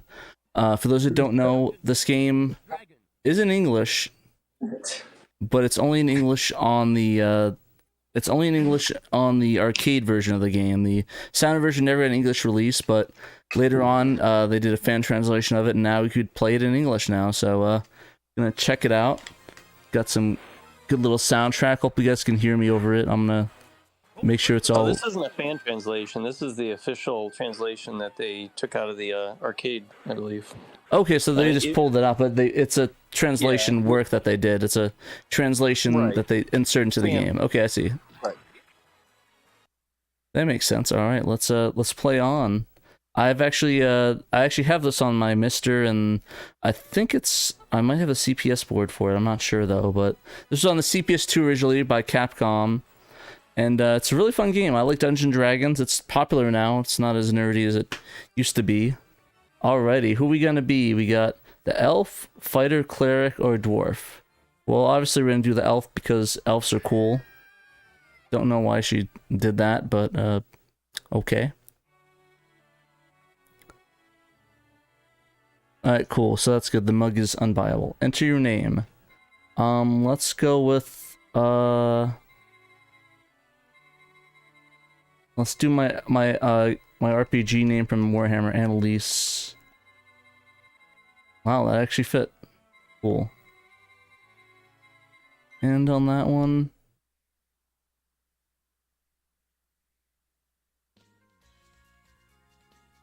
oh yeah, I got shot. No, this is a shirt from Smiling Friends, and one of the characters is green, so it's gonna key out on me. I just realized that when I put the shirt on. So sorry about that. Alrighty, but let's go kill people. Like I said, there's some English text on there, so as you can see, it's got the translation, so should be good to go. You can, it's fully playable. Like, don't get me wrong, this game is still fully playable on the Saturn, but you just lose a lot of the story elements that are in the arcade version of it. I do find it weird that they didn't include it on the disc or whatever, like have an option for it, but I guess it makes sense not to, if they have a lot of data that they want to save on, that they don't want to take it over on the disc. Which makes sense. This one ended up on XBill at one point. I think the port of it did like the arcade port, but I don't know if this version specifically for the Saturn did. I could be wrong. I usually am. So, what should we do? Head to the mountain. Head to the town. Let's go fight the monsters. Die, monsters! You don't belong in this world.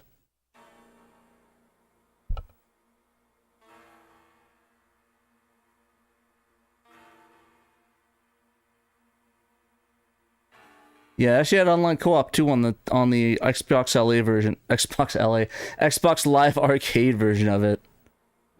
So you can actually play it online. I don't know if it's still up. If anybody knows if it's up or not, definitely let me know. I don't think it is though, unfortunately. Everybody can switch weapons. Oh, I just throw the dagger. That's cool. Alrighty, let's go kill some monsters. Got a little fireball. I think it's is that a goblin or a kobold, I think? Oh, it is a kobold! Yay, I was right! Yay! See, my Pathfinder skills have come in handy.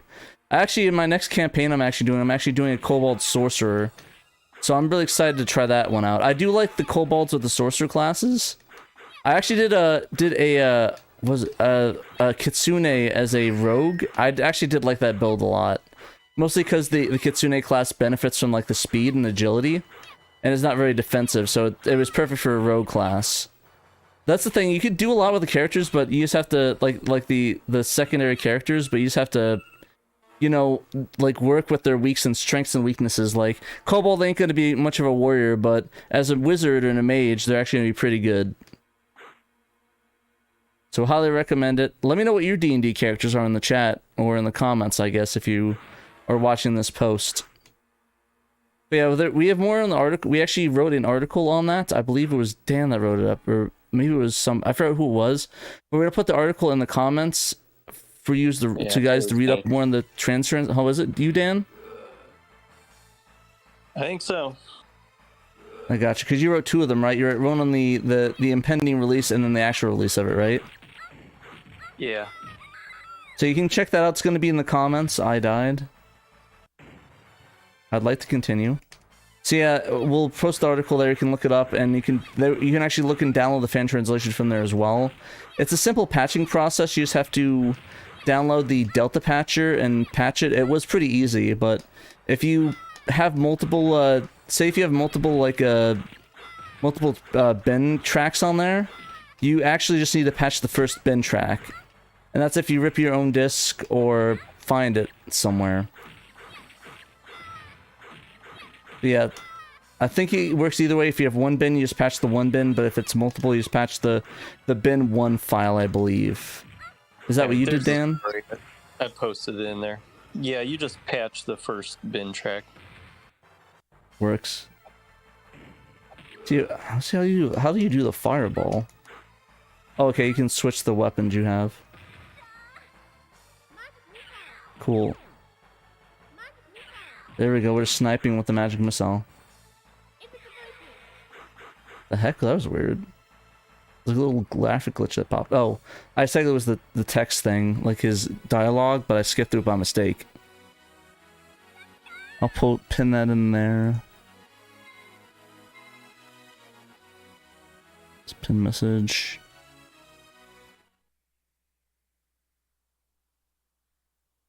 Dungeons and ... dragons. Exactly. Annalise has reached the 5th level and his max HP has increased by 2 points. Yay, I leveled up. Now I want to buy my XP to buy magic. How may I help you? Okay, we got a lot of gold. Let's see here. 20 pieces, the oral flat. Wait, what the heck? The potion of healing. Let's GTFO.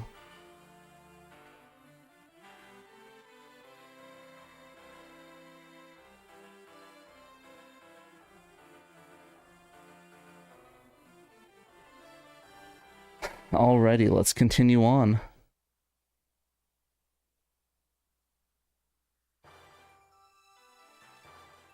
Okay, so you can still play this on the Xbox Series X, right? Or is that off the market now? Actually, I'm not sure. Yeah, I'm not sure if it's delisted, but if you had bought it originally, you should still be able to play it. It's on Steam too. It's on PC. Oh, that's cool. So you can might be still on play it GOG as well. So that's pretty cool. I'm glad to see that it's accessible. So that way it's not like you have to play on the Saturn to be able to play this. Wow, I'm doing as well as I usually roll. Really badly. Let's kill the griffin or hippogriff or whatever.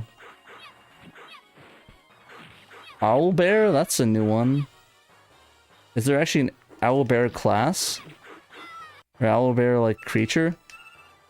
Actually, fun fact, I actually do not play D&D, I play the Pathfinder equivalent, which is pretty much Pathfinder was D&D 3.5 expanded before they so basically the history of it is that they released Dungeons & Dragons 4.0 and it was widely hated.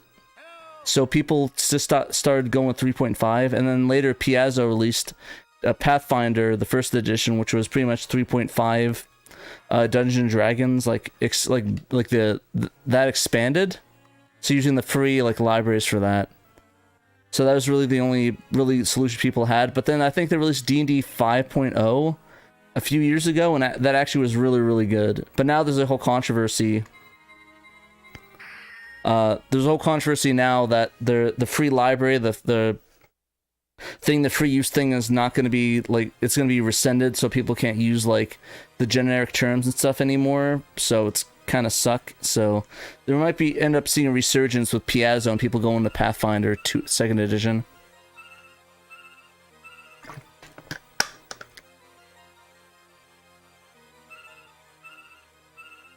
But yeah, if anybody plays D&D or Pathfinder in chat, let me know. I'd love to hear your experience stories, see what you guys do, what you guys enjoy playing.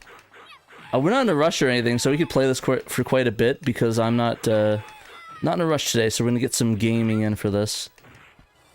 And then might hop on some Outrigger later too, that'd be kind of fun. Go kill some kobolds. Is there a block button? Or they're just a not get hit button. Okay, that's how you change your weapons. That's kind of cool. So you change your weapon with X so you can do different things like the ring. What's the ring do? Oh, it's like a cantrip. That's what it was. Basic cantrips, for those who don't know, it's like a one-use spell thing. So you don't have to learn it. So that's probably what I'm using as cantrips, because I'm obviously a warrior class, or maybe a rogue or something. How can I use the heal? Wait, what the heck? Where did I go? Oh, I just ran off.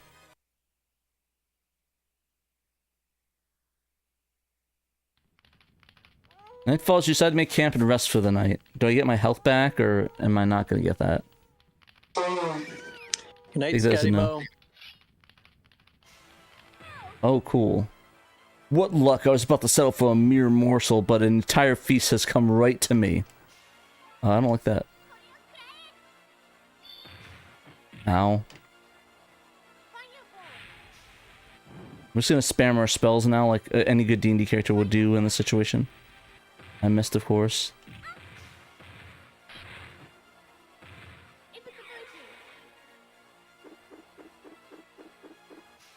There we go. I wish it'd let me use my healing stuff.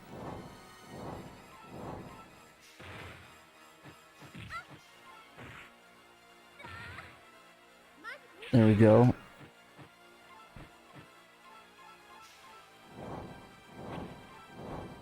Yeah, there we go. I'm liking this, ouch. Deadzo. I had a healing spell. Where's my healing stuff? Yeah, well, at least I got my dagger stuff back. That's cool. Yeah, you got loot.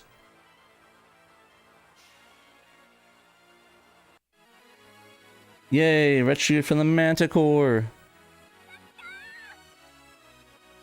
Not much, Malika. We are doing some D&D.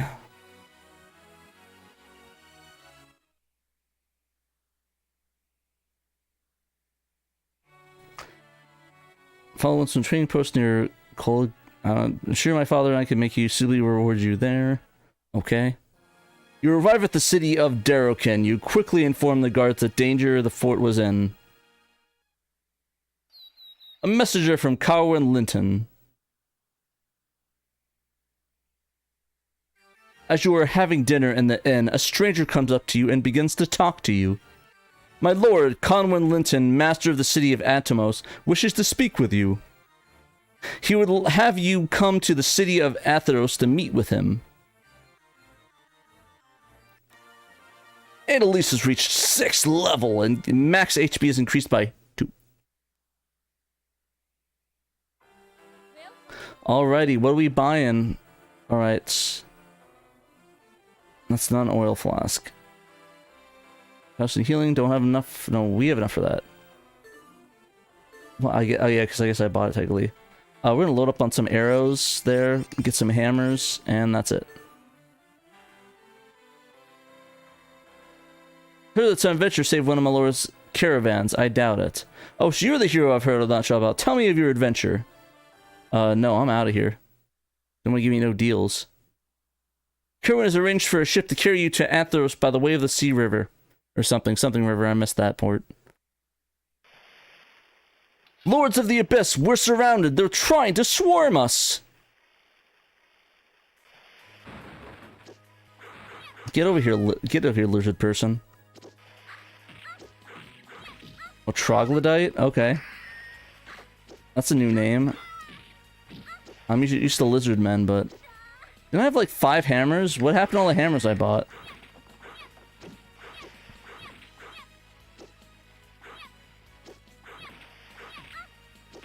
Oh, maybe I'll lose them.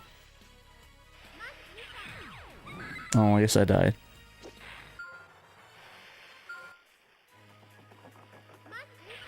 Wow, that ended up working out. Yeah, I did not realize that a ricochet against the wall, but that's probably a good reason for it. Okay, there's the bow stuff I bought. Can I get my hammer, please? Thank you. Oh, troglodyte. Ow. That's some hacks. Ow. Dude, this guy's just... Ow. Dude, this guy's kicking my ass.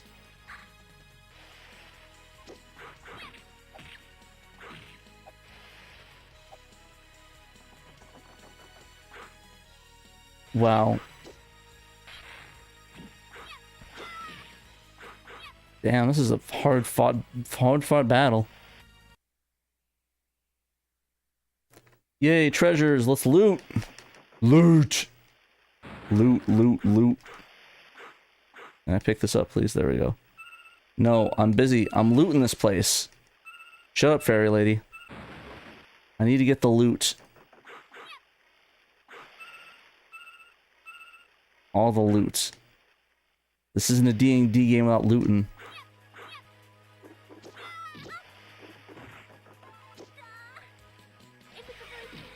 Oh, so much from... There we go.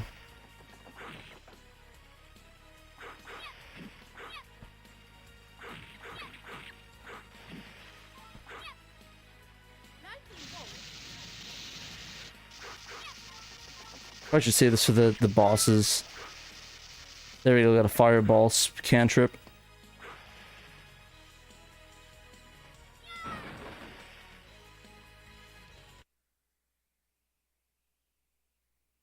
Alright, let's loot, yeah.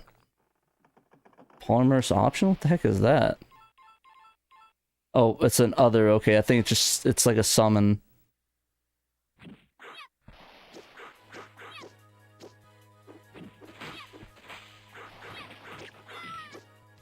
Ow. Bro! My boots of speed are gone? That's not cool. Ow. Ow. Dude, that guy got me wombo comboed.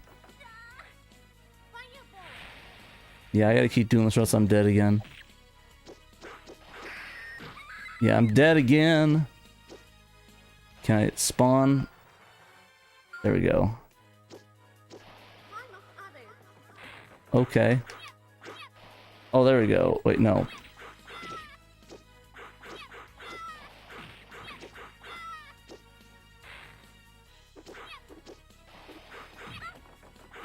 Ow. That's cool they use the little Saturn logo for that, for the D-pad. That's kind of a unique change. Let's get all the loots. No, no, don't move. I want to get all the loot.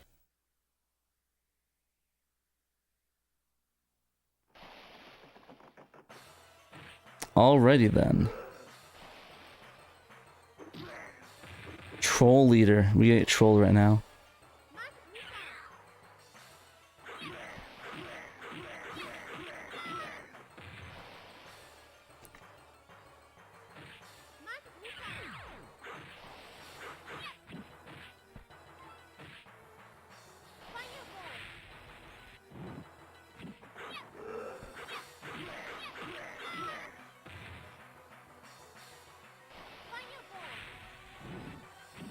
This is what we call cheating, my good friends.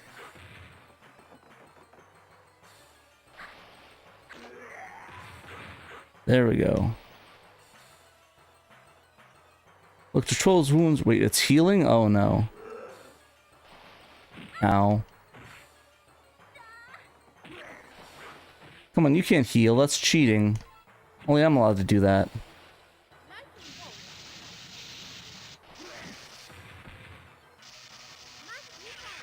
Well, with that one.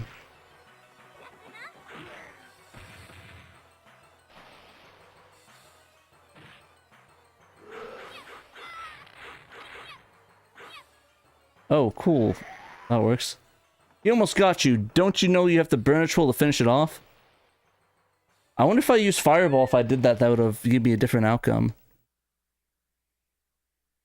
Yeah, this is about... I think this is a two-player game on Saturn, so if you have a buddy that has a Saturn, you could play it with them, so that'd be kind of cool. Let's get some Saturn going on.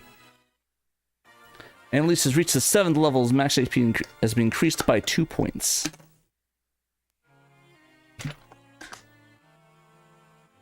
Since last Terramount, a great dragon from the swamp has been ravaging. Will you free us from this creature? We assure we will destroy it. We will slay this dragon in the dungeon. And save him in a dungeon. He'll be a dungeon in the dragon. Or dragon in the dungeon. Yay, weapons magical, yay! Could I get you something, good lady? One of those.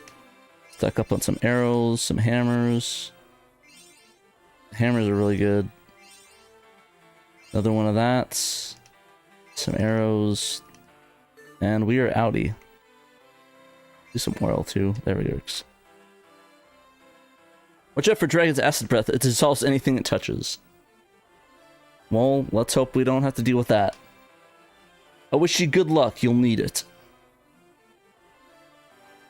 I definitely will. I definitely will. You reach the dragon's swamp. You're greeted with an eerie silence. The stench fills the air of stenchy stuff. Oh, we gotta fight thriller villains.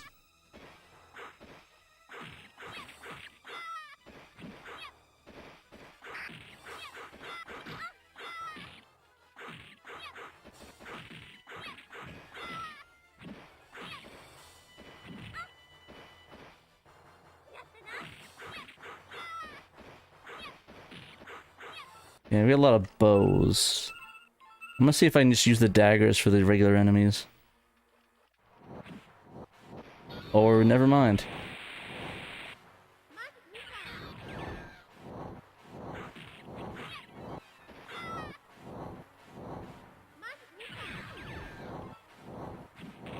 Ow.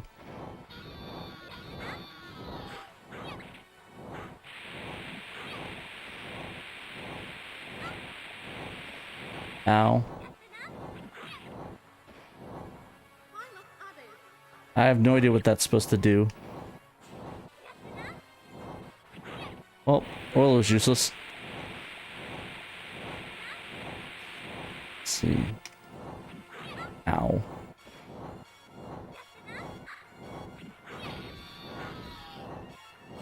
Try the hammer. There we go. Get some hammer on. Die. Oh my god. Well, I'm almost dead. Last fireball, baby. Nope, didn't do anything. Dang, that's so broken. Whirl. Take that. Wait, I didn't kill you? Okay, there we go. I thought I hit you. Weird. Take that, Black Dragon. You defeated the horrible Black Dragon. Yay.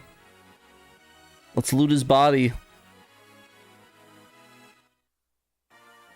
Yeah, I believe there's unlimited continues in this version. At least to my knowledge, they didn't say how many credits I have left, so I assumed it's infinite. The adventure continues. As you well know, monster and demon raiders have increased, becoming not only more powerful, but more whatever. This is obviously a guiding hand behind all of this. There's obviously a guiding hand behind all of this. Someone is causing the monsters to fight together rather than against each other. Find the puppet master and cut the strings. Yeah. Following Conroy's suggestions, you come to the town of where the monsters' attacks have increased greatly. I know how to pronounce that. Welcome, I am mayor of that one. Please save our town from these fiends. No. They all just die. You should investigate first. A series of limestone caves, an abandoned mine, an old well on the edge of town. Well, I like the old well at the edge of town, so we're gonna go with that one.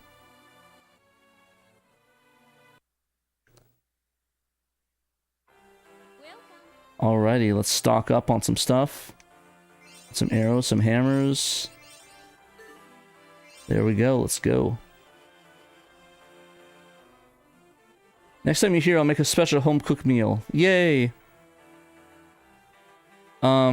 Yeah, I believe this is the full translation of the Tower of Doom version of it.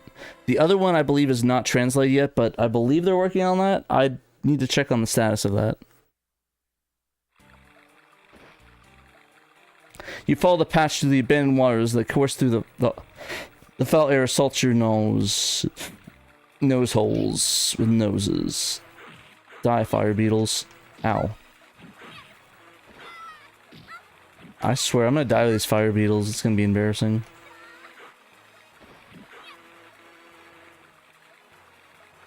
We'll go this way.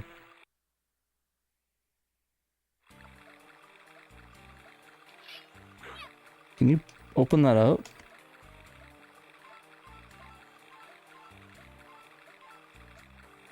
Guess not. Oh my god, these damn beetles are back.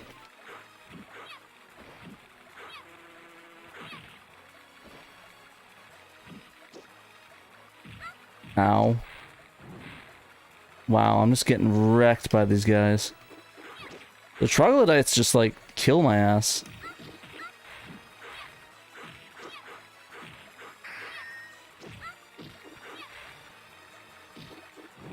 Oh my gosh, the damn fire.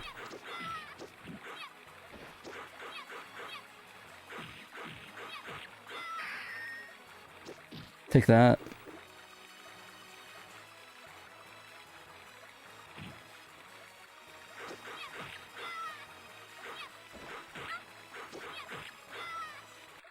Yeah, what I'm liking about this one is it seems like it's not as it doesn't seem as bad as a quarter muncher.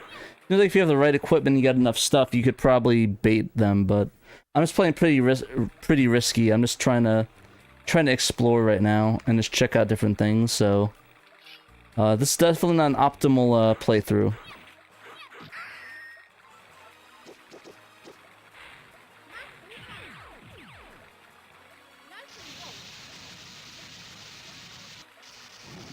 Oh my god, they're damn flame shit. Dude, bro! it just like locked me.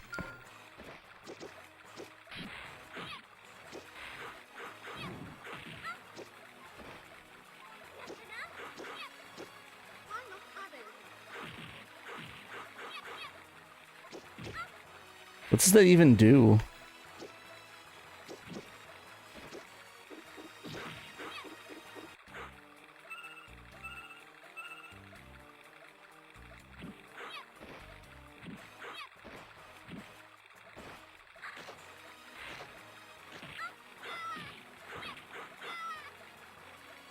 Get some arrows back.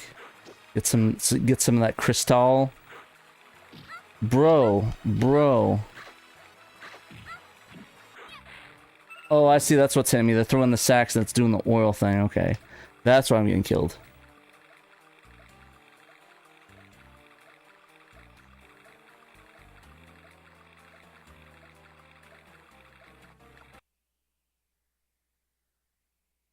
Little Faye. The passageway opens into a cavern. A huge underground city is revealed. Oh. Ow. Bro. Okay.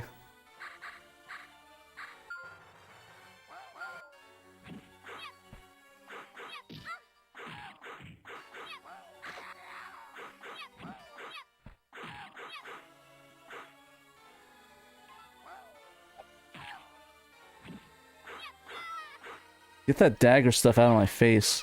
Or the bow stuff out of my face. With the healing pots.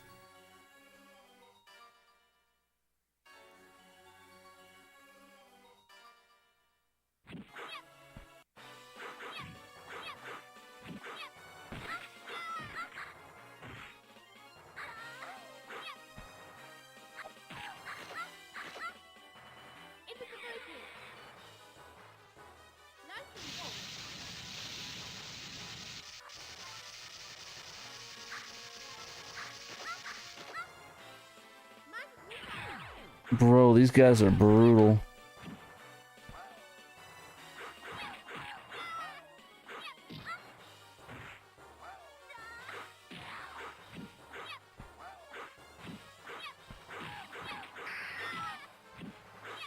There we go. Get some ghoul with an axe. Dude, they're just wrecking me.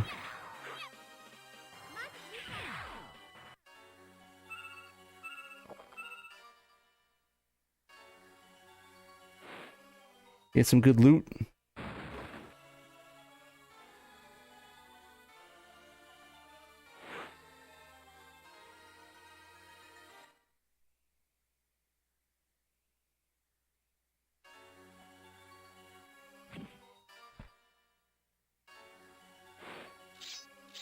Oh my god, are you kidding me?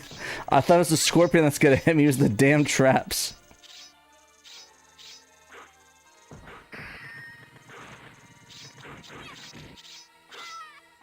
There we go.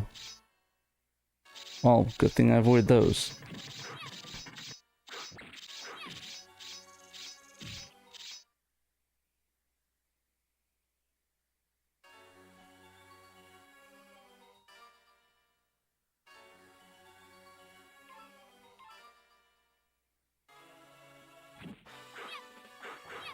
Already.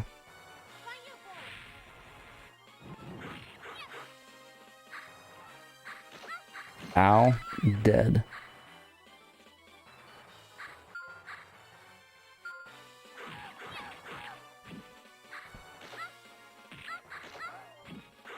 Yo, oof.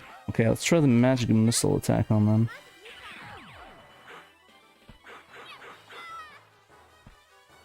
Die, skeletons.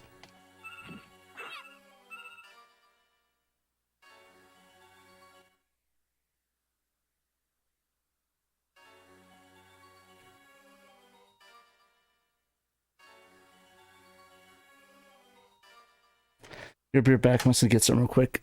Oh, be right back.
And I'm back. Sorry, I had to go let my roommate's dog out real quick.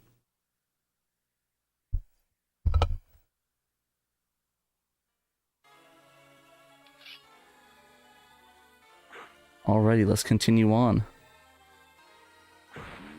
Ow, well, that was not smart of me to do. I'm in a room full of traps and I just go up to the chest and just hit it. Not a very smart idea. Key equals 1. Ow.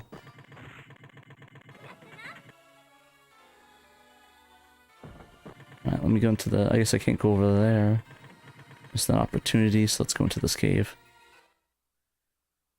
Little branching paths, I really like this about this game. It's really neat. You were neutralized... What? Neutralize the trap? What the heck does that say? Oh, neutralize the trap. Well, I guess if I neutralized with my face, then yeah, I neutralized it. Bro, the scorpion is not dying. Okay.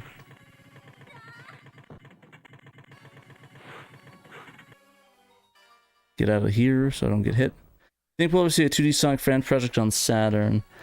There technically was a 2D one specifically, probably not. It depends on what they do. You never know with the fan translator, the homebrew guys. They might do one, they might not. It just depends on their mood, but that'd be really cool if they could do that. I think a lot of people would really... That'd be kind of a fun game. So I don't think there really is a 2DS Saturn besides the Sonic Jam collection. But I can see it being done. That'd be really cool to get one of those on there. There we go. Alrighty, let's continue on.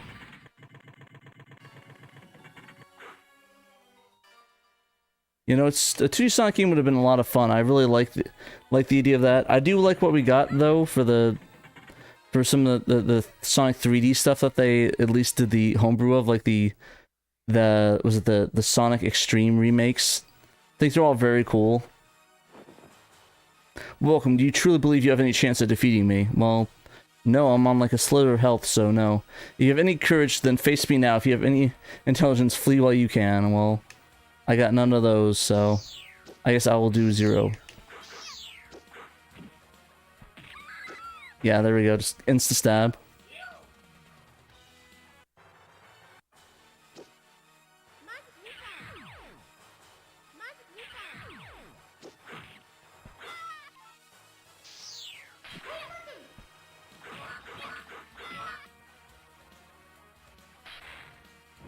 Why does it let me go into my own fire?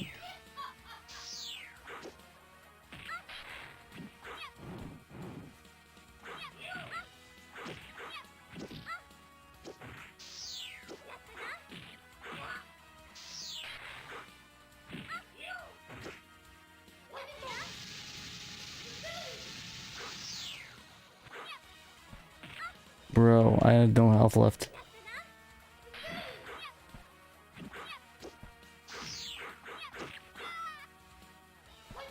Rip.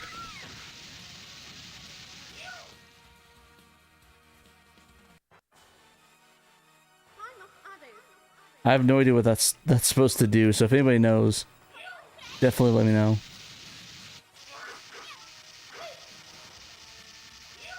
These bros fell me asleep. Ow. I guess that's too if I could play with lightning. Ow. Oh my god, these stupid skeletons.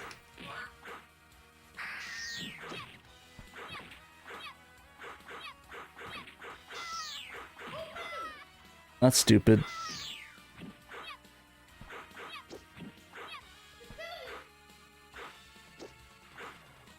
Well, that's cool. There's some moves you could do.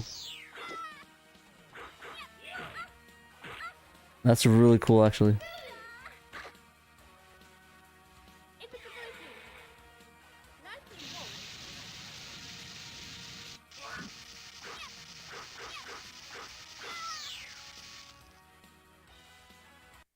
Okay, I guess I gotta fight him. Like, that was literally just Deed from Lodos War. She does actually look. It does actually look like her from Lodos War. So heroes, follow me to your doom. I will destroy you from enjoyment of my master. Well, it's not even the master yet. So come to the Sable Tower. Your feeble struggles will provide amusement sport for Delimos. I will sing as I break your bodies, crush your spirits. We'll wait for you at the tower. Try not to be too late. Ha ha ha ha.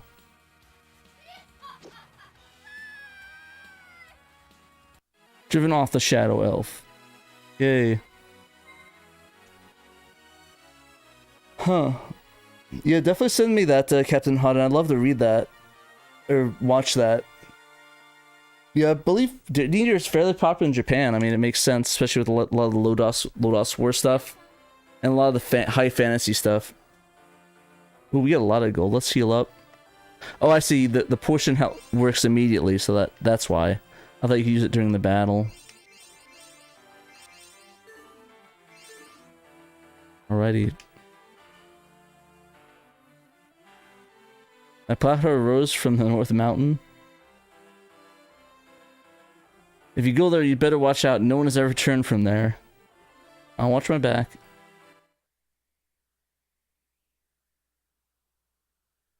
Sable Tower R. Our patrols report seeing the huge black tower rise near some old ruins. At first we thought him mad, but now... he's not so mad after all. The tower lies in the north. The nearest friendly tower is the Force Runnels. You said I head to there for information. What information? He said go to the damn tower.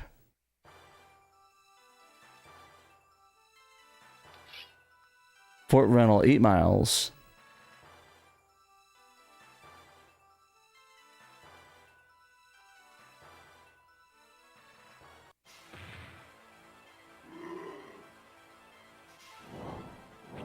Oh, I see. It's gonna be like a boss rush thing, I think.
Rip.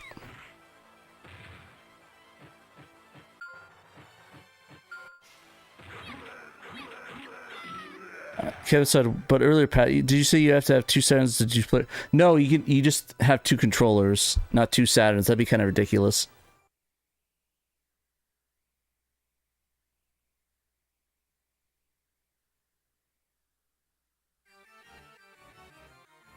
I go into the Black Tower. There are 2 ways to get there. You can follow the long path around the mountains or through a cave guarded by the stuff.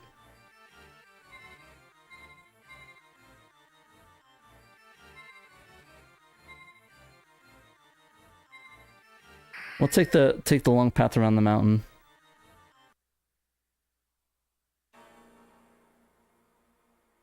Completely lies a mountain. Narrow winding path leads around it.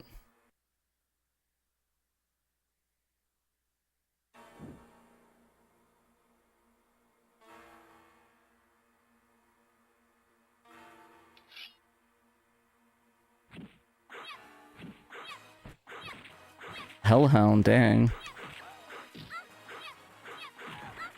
Oh, dang. Okay. Let's magic missile these fools.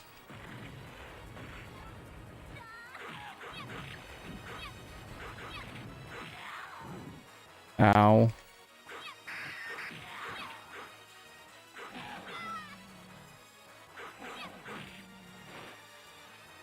Let's get the smell.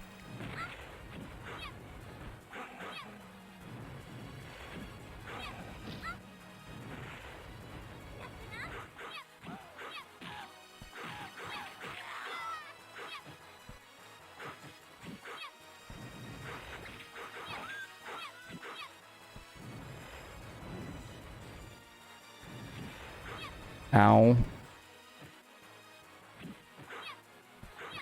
Don't let him. Bro, I touched the tip of my toe and I get fired. There we go. It's cute for a loading screen. It's a little Faye thing. I like it. Dreaded and Wonder Labyrinth is so cool. I love that game. That Labyrinth game, the Lust War one. Kind of is like a Symphony of the Night-esque game, which I like a lot. Ow. I just got burned to death. Just touched the tip of my toe.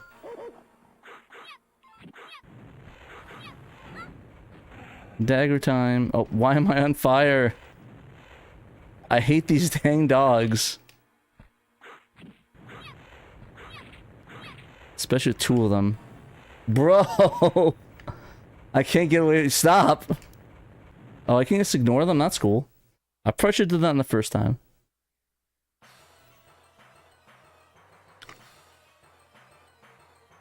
Oh god, I gotta fight a meatball marinara. Die, meatball man. Beholder, why don't you behold this?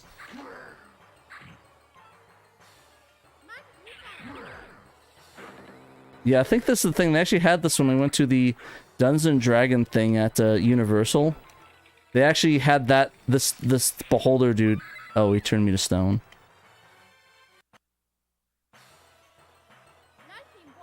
Did that just like whiff?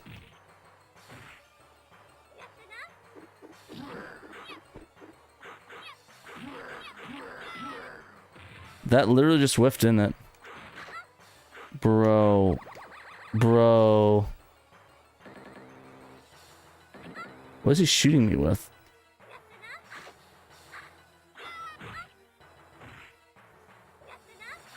Why don't you behold the sword in your eye, bro?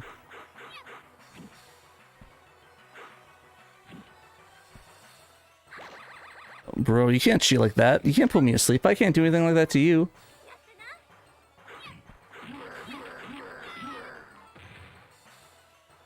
Take this meatball marinara, man. Of course. He can touch his toes. Okay. Meatball marinara man can touch his toe with the fire, but I can't. That makes sense.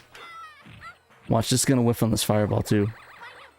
Oh, that's so oh, I guess because he's a magical being, you just cancel it out. That's silly. Bro! Yeah, it was like a whole D&D like show thing. They have like animatronic stuff. It's really cool. I don't know if it's still there though. I think that ended like last week. But if you guys are near Universal Studios in California, definitely hit it up.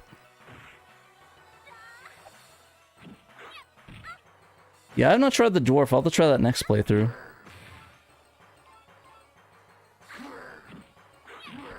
Bro. Meatball man. How dare you, meatball man.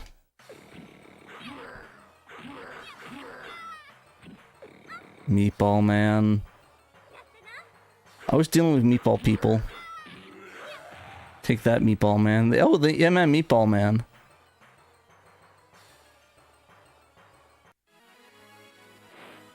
Yay, defeat the Beholder, he's dead.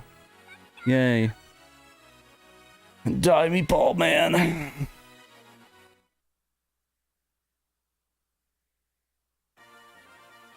Yay, 10th level, got more health, yay.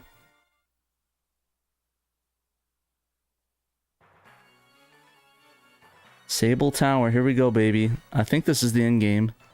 This is the Fable Tower of Doom. Or the Doom Tower, if you will. I'll reach the Black Fountain of Evil, the Sable Tower. Okay, I guess it's a fountain and a tower. A fower, if you will, I guess. I've got an option but to fight these guys. Honestly, I'm really enjoying this this game a lot. It's got a lot of cool elements and unique unique beat 'em up elements. It's not just like a generic beat 'em up game. There's actually, oh gosh, the Hellhound's whooping my butt. No, not fire.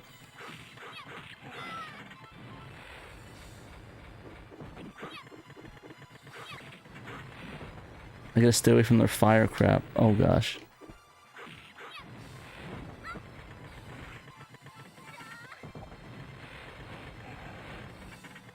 Oh my gosh, they're too short to hit with a dagger.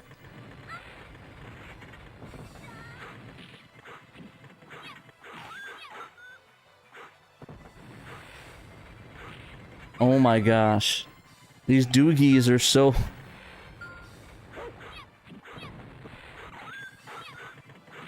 They just keep spawning. Is there a way to like to... Can I just avoid now? I gotta fight them. Oh my gosh.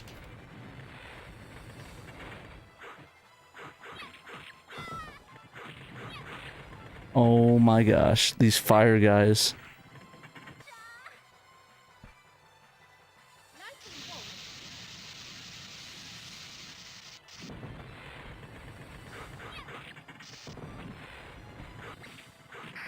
Yeah, I'm not sure necessarily how much of the inspiration was directly from Princess Crown or just like the Dungeon Dragon fantasy in general. So I'd have to, unless they cite it directly there that had the influence on it. Which I'm not too sure about. I don't know much about the history of Princess Crown to know for sure.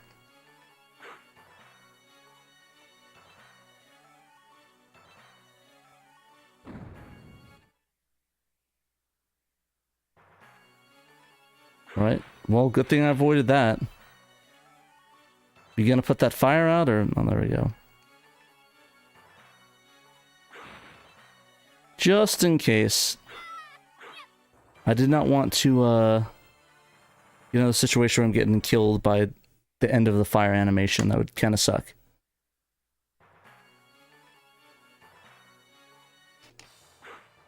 Kobolds, why are they here? You got this giant tower and you're sending kobolds to defend it? You got more problems than I do if you're just kobolds fighting it. Oh, God.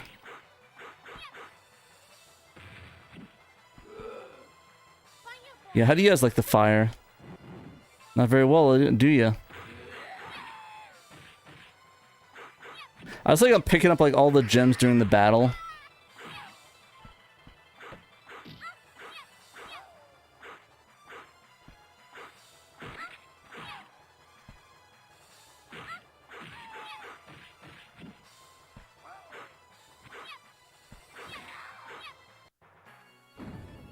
More dungeon raiding it is.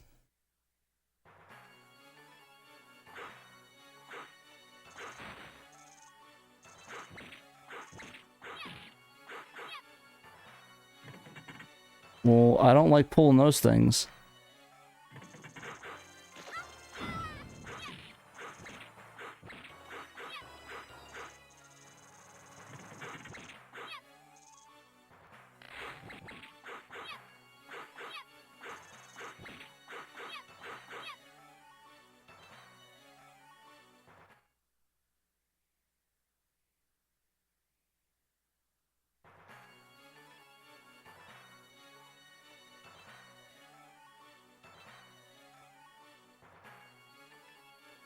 Yeah, there's a chance it might be it. I mean, there obviously those game teams are really close, and obviously people that develop games are fan of games, so it would make sense if they take inspirations from D&D and vice versa as well.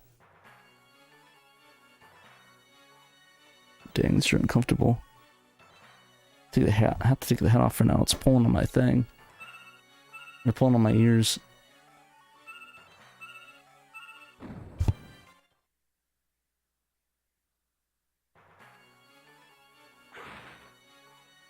There we go. Ice Storm. Just load up on spells to fight the last guy. The way you gotta do it in D&D, for sure. Oh my gosh, more of these damn dogs.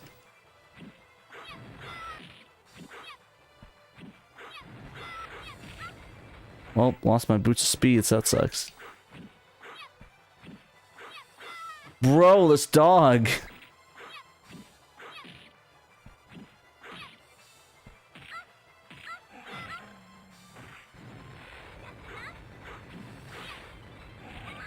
Nice.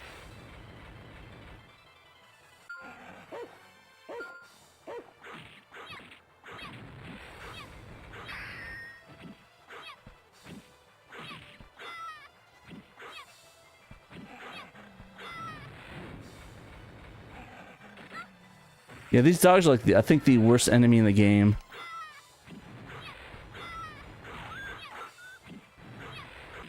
Because the fire is just such an annoying status thing to have.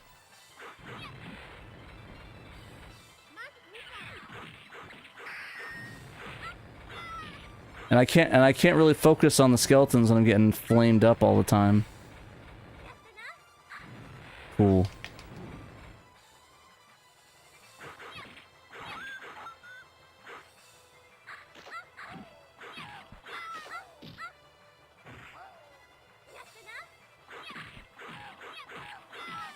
They definitely recommend the vampires, the beetles.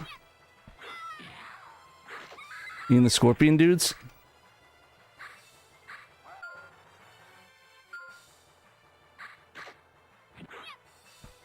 No, I'd rather deal with 50 scorpions and beetles than the damn dogs. The dogs are just so broken.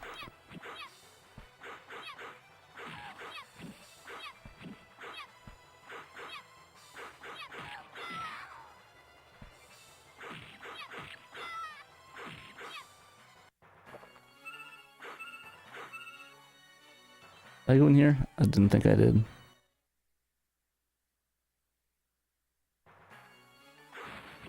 Empty.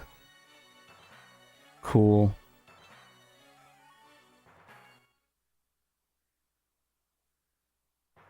Let's continue on.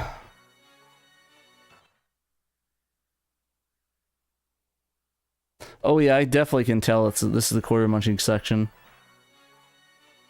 When they send out multiple dogs, you know it's the quarter munching section.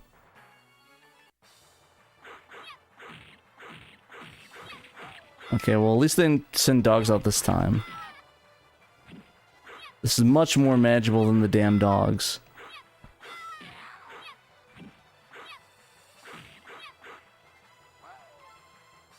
Oh, there's my character. I lost track of her for some reason.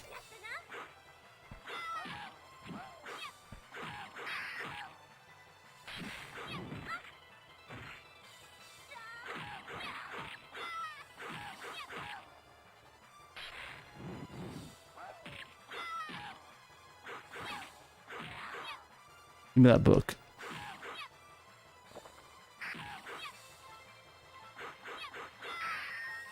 Cloud kills? What the hell is that?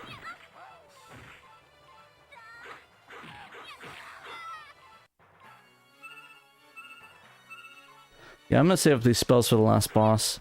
Watch, I'm gonna save up all these spells and it turns out the boss is immune to them. That'd be so annoying.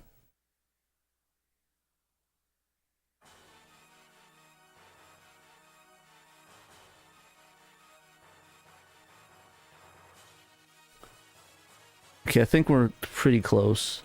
Like you join us. This time, waste some time and finish you now. Oh, it's this guy again.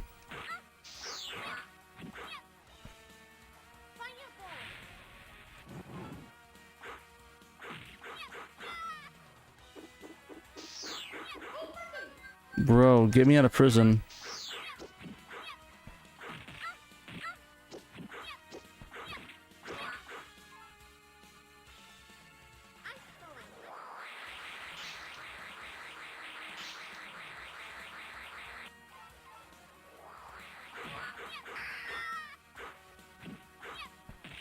Ooh, stabbed.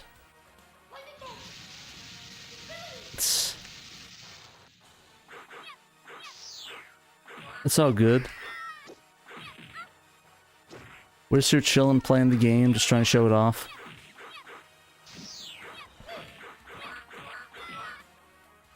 It's people just watching, hanging back too. Nothing wrong with that.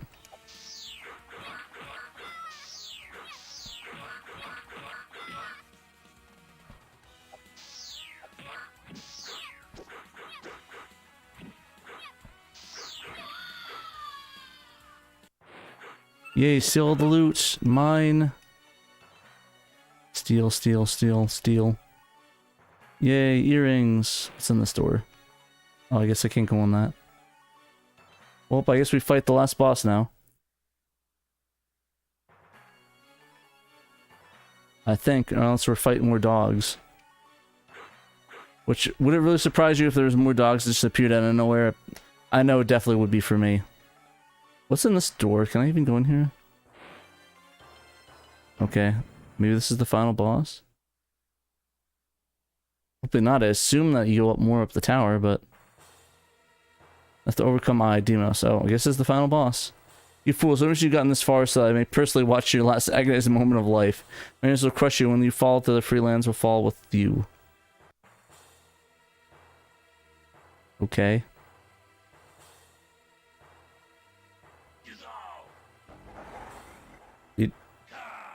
Did you just say huzzah? Oh, cool.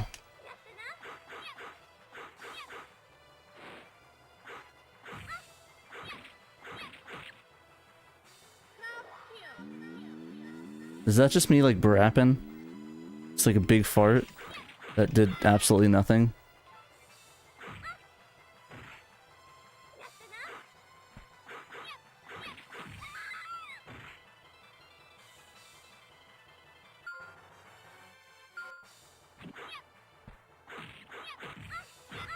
Ow.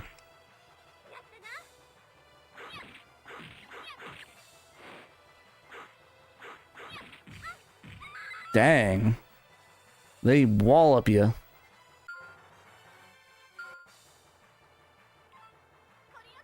The hell even is a spell?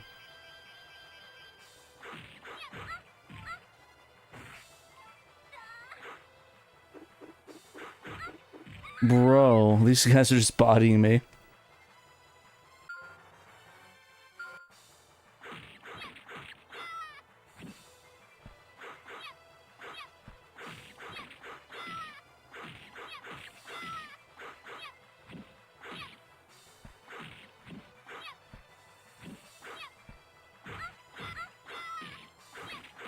Yeah, that would just drain your health.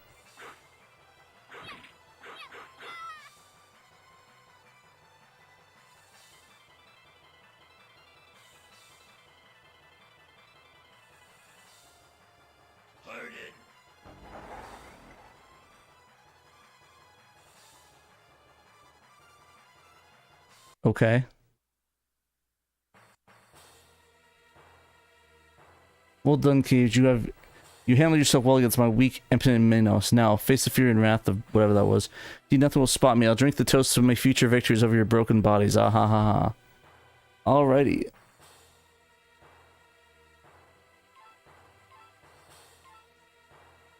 Let's hope I can actually hit these things with spells. Or I fight him.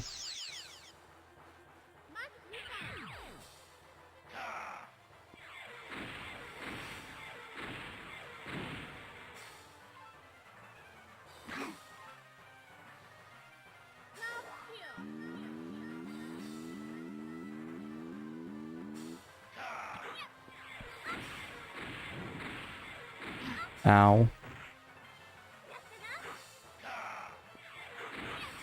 Wow, he actually stops me from doing my abilities.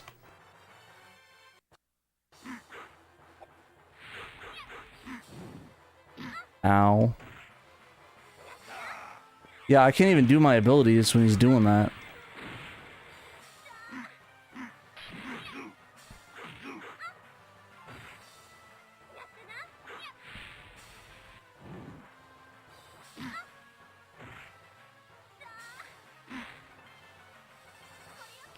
What the hell even does this do? Oh, is this a heal spell? Yeah, wow. Spells I guess don't work on him, so that's cool. Lesson learned, don't do spells on this dude, because it's useless.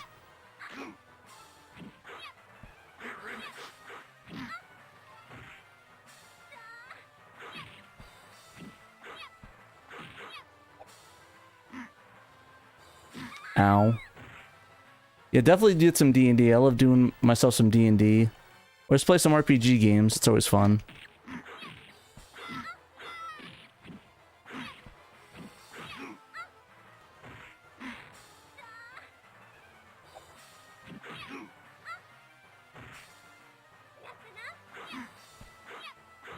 It actually would be pretty cool, especially with the AI stuff. You could actually do a D&D campaign, like, just online with yourself and like the computer or something. That'd be kind of cool. The coolest thing I can think of is the Rogue Trader game for Warhammer. It's an RPG. It's really in depth, and I think it's sort of more like that, which I think is a lot of fun.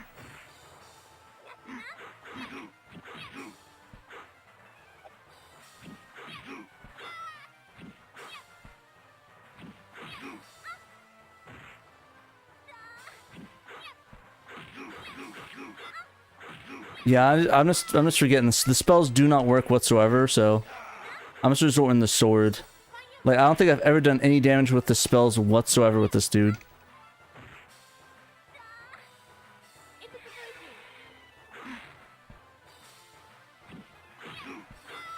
So I'm just stabbing him to death. Yay, he dead. He did. Oh, nice. Definitely let me know what the D&D campaign's about. That sounds like fun. No, this is impossible. I am destined to conquer. Oh no, the dreaded wave effect. Wave effect means he's dead.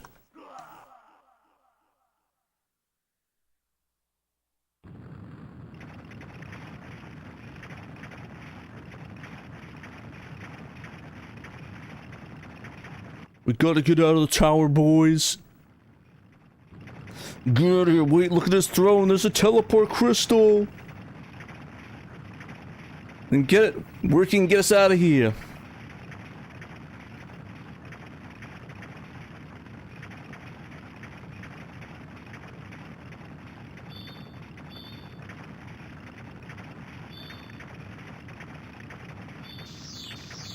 Later, castle.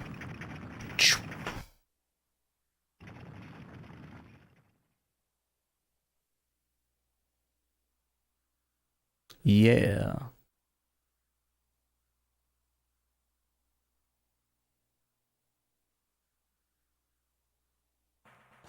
Well, there it is, guys. I just wanted to show off the Dungeons & Dragons Tower of Doom fan translation.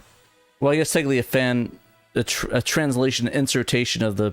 You know what I mean. But basically, they got the translation from the arcade game into the Saturn game, so people can now enjoy it and play Dungeons & Dragons on Saturn in English. So that's pretty cool.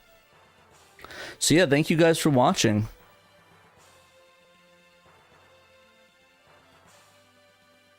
Alrighty, so now that that's over, I'm gonna do something fun. I'm gonna see if I can hop on some Dreamcast, see if we get some out trigger going before we go. We got time. I'm not busy today, so I can actually do stuff. So let's do that.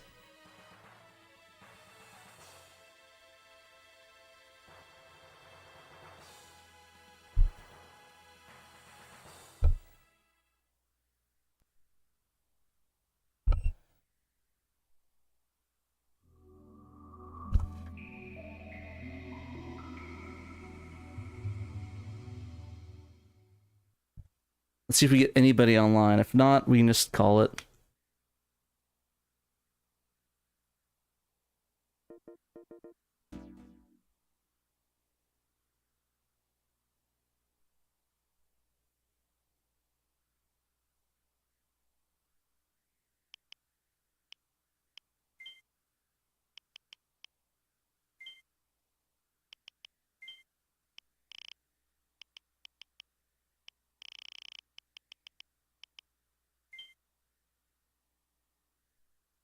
See if we get some online for Outrigger. That'd be kind of a fun way to end the stream.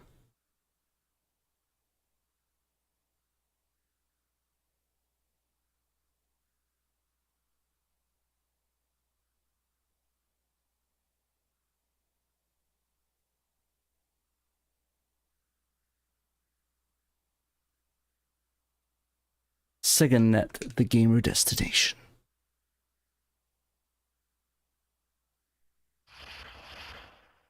Trigger.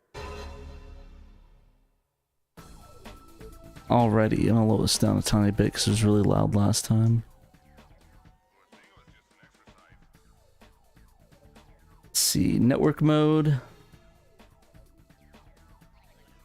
I'll try Alan this time.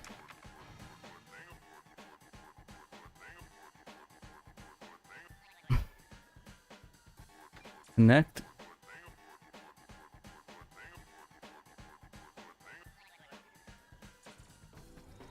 Alrighty, see if there's anybody online. Oh, we got somebody, Shumania.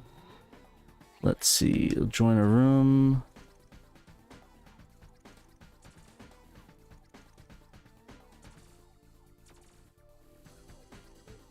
Wait for that the room box to open up.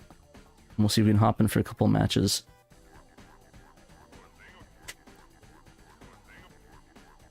But yeah, how's everyone doing in the chat tonight? I should move this over here so I'm not craning my neck to see what the chat's saying. Might be the smart idea. Just look over slightly instead of like, ooh, what's going on over there?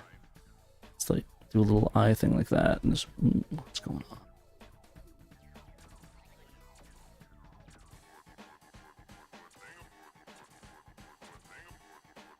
You know, I'm really excited that Saturn got those games like that and that people went out and actually translated them. Oof, sorry here to deal with that cold. Not a fun time for sure. Not a fun time for sure. There we go, now we got in. From chat. Yo.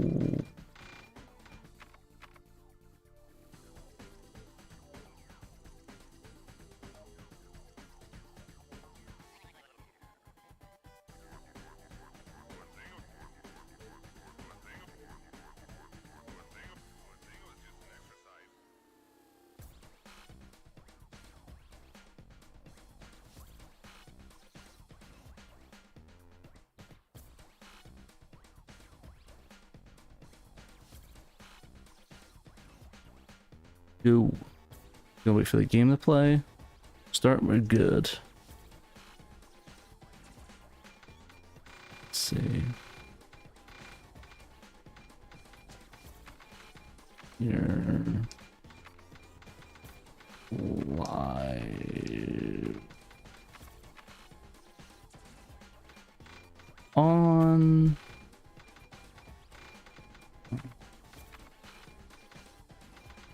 YouTube.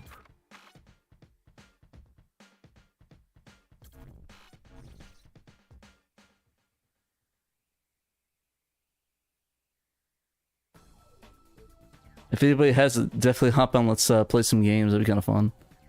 Well, hello YouTube.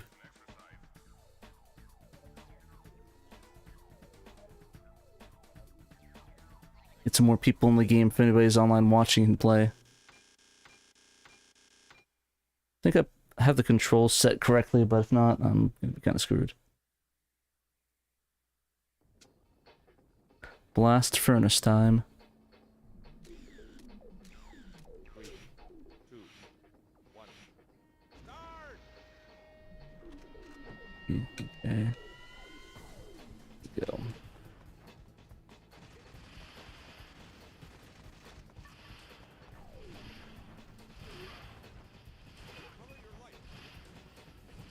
Rip.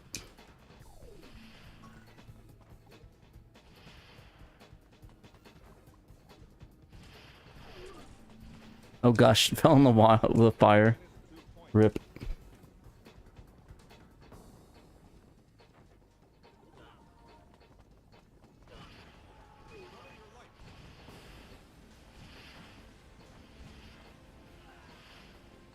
Ooh, I killed somebody. That's cool.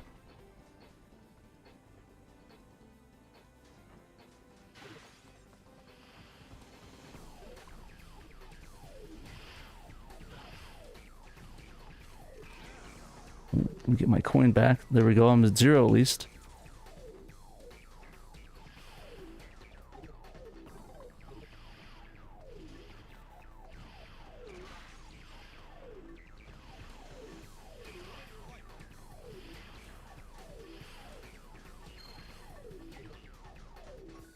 Dang it. I didn't. How did I kill myself? I didn't kill myself on that.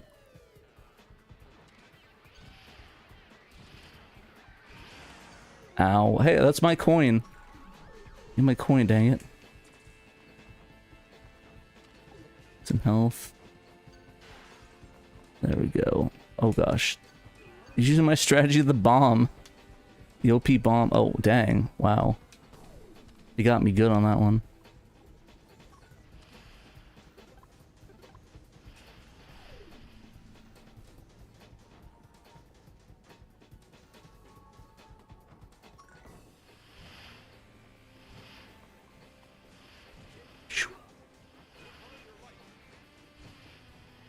Yay, kill steal, yay.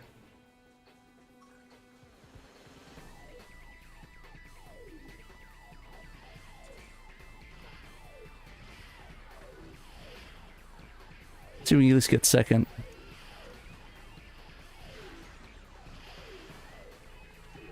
The heck? Yay. Oh god damn it. I couldn't get my damn thing. Ow. Insta death.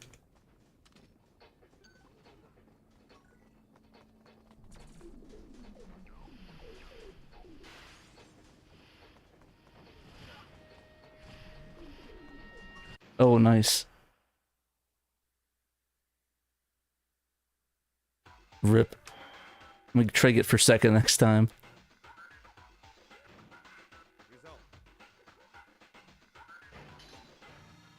I'm gonna keep playing. Yeah, this game's a lot of fun.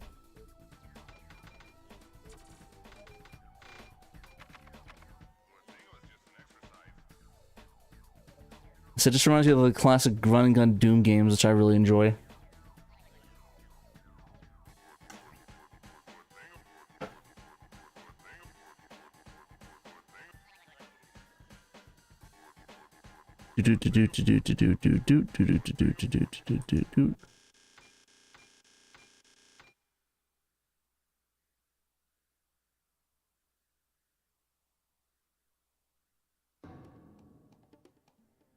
Alrighty, let's keep going. 3, 2, 1. Jeez, right out of the gate and shot it.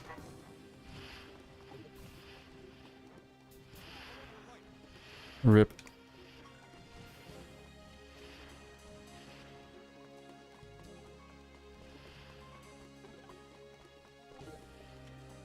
Heck.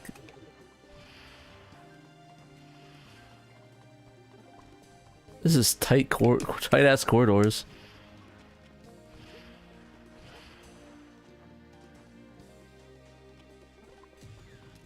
Oh, that's cool. You can actually see them. Oh, I'm stuck between them. That is not a good place to be.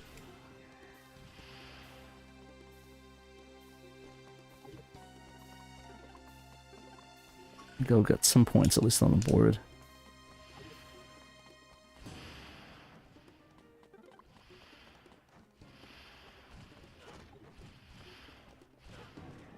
There we go. Yeah. Oh god.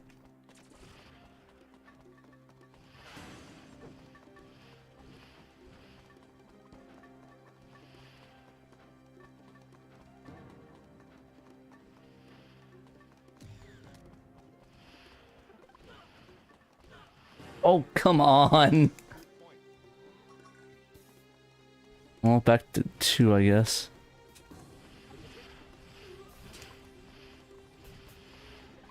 There we go.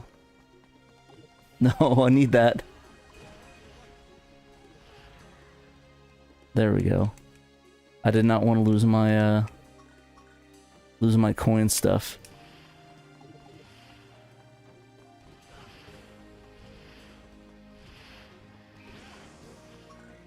Oh, we're catching up. We're catching up.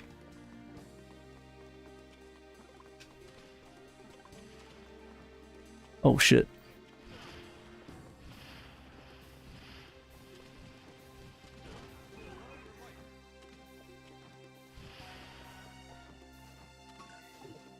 Oh shit. Dang it. Yeah, I had no life. Don't want to risk it. Go. Yay. Ooh, yeah, we're in the lead now, baby.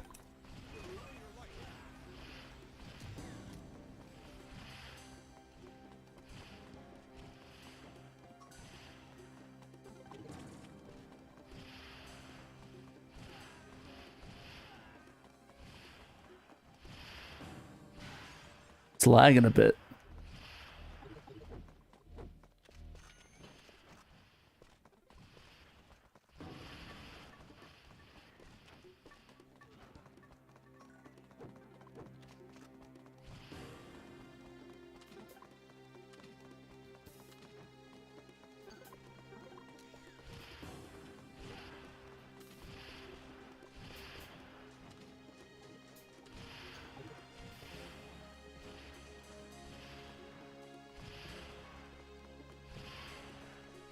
Oh my gosh, hold still, damn you.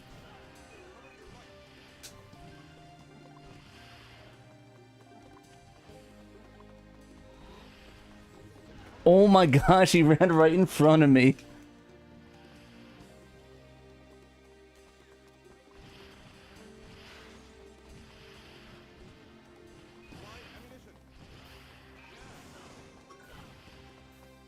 Dang it.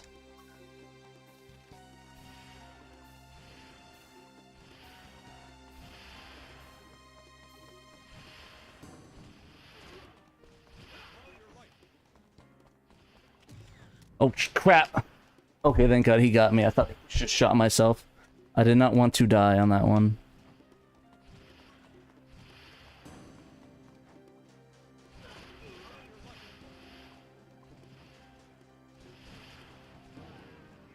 Okay, thank God I got the point, at least. That's good.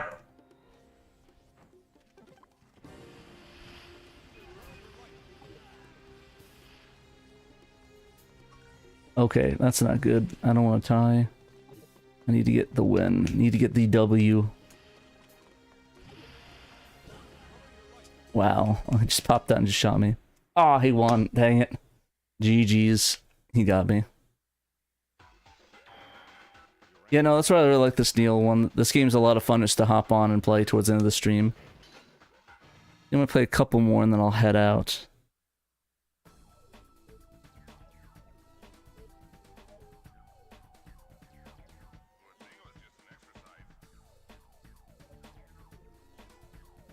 Go. Let's see. Can I? Why can't I type? Oh, I'm hitting B.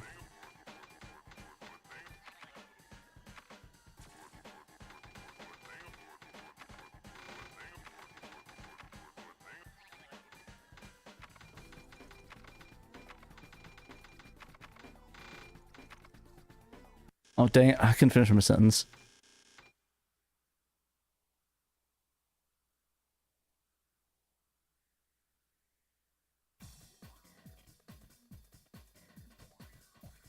Yeah, everyone needs to get a Dreamcast and play this game because it's a lot of fun.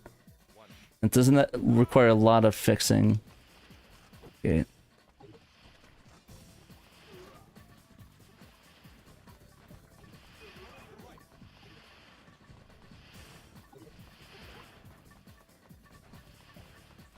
Oh my God, die please.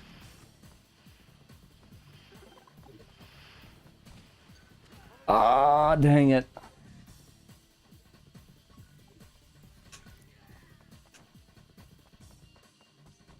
go.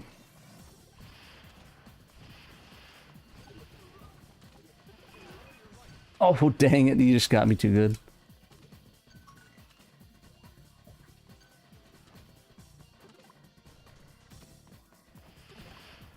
There we go. Got him. Yeah, there we go. I'm catching up a little bit now.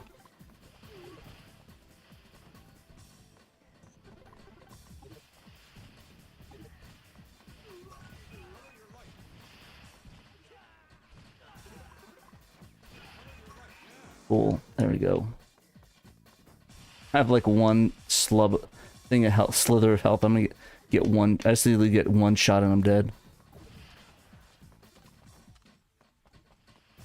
There we go. Getting some more health. There we go. I have like one slither of health left. Just cannot shoot me. Okay, that's good. At least he killed me, so that's good.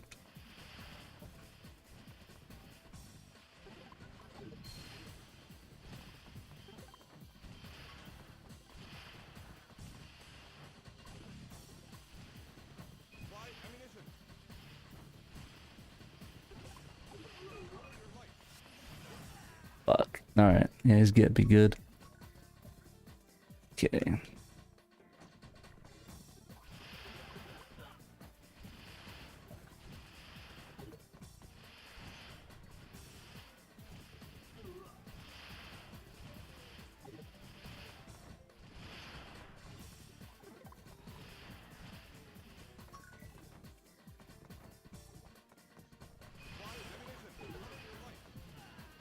Oof, man, this is close. This is an intensely close game.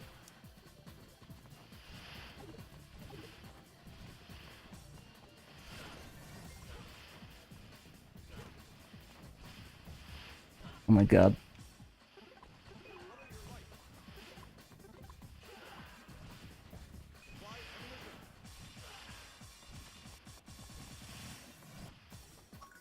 I see one more point and I win.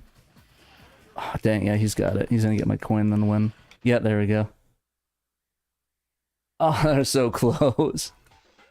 Master Master, you don't need to spend ages learning the game.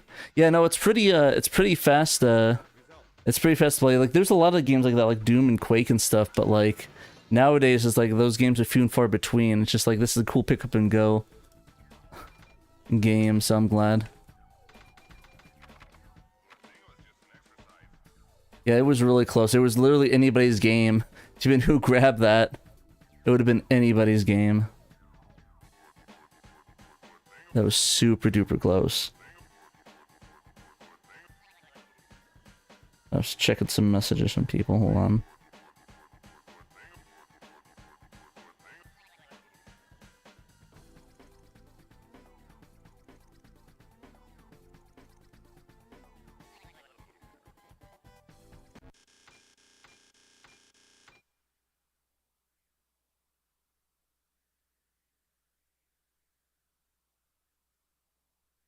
Ooh, this is a cool level. 3, 2, 1.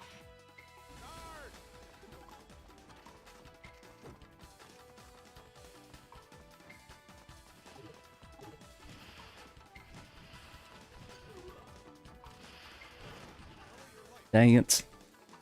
Hoping he'd kill himself on that one. Ow. This one's a little bit bigger.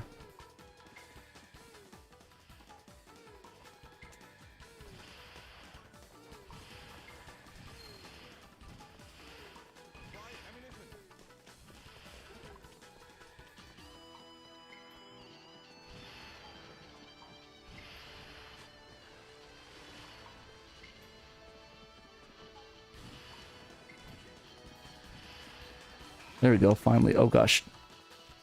There we go. We're back in it to win it, boys.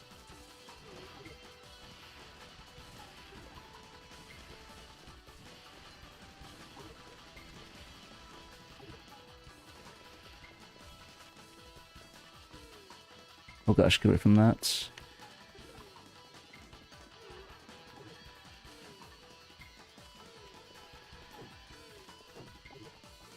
go. Get some more ammo. Go. Where the heck do they go?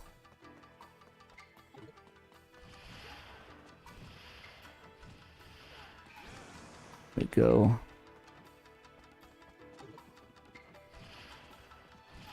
Oh my gosh, he just spawned right in front of him.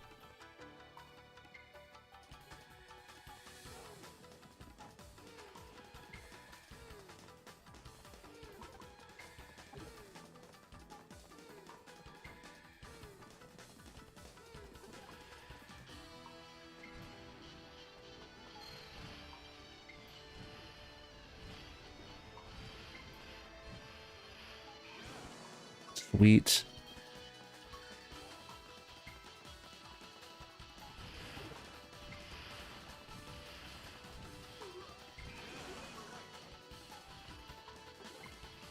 I want to get my points, so I'm gonna go try to run away a bit and get healed up. Demography, there we go.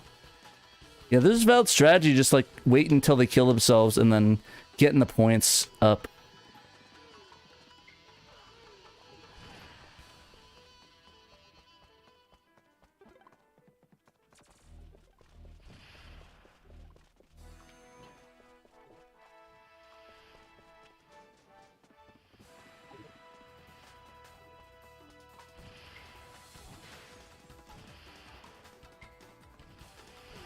Oh shit, there's someone on the bottom there.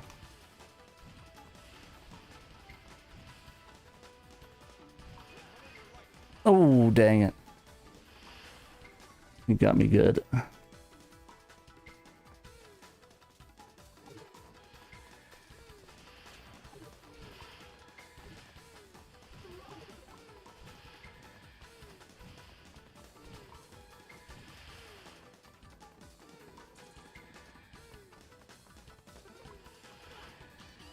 Okay. Shit, I'm stuck down here.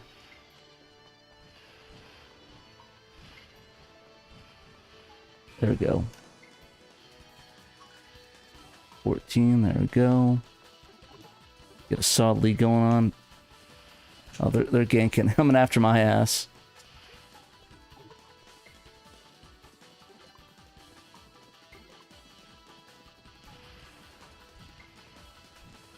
Ooh, dang, he got me good. Oh gosh, he's getting up there.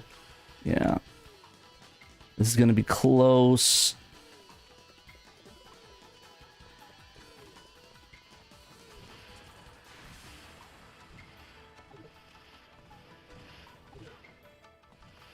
Oh, dang it, he got me.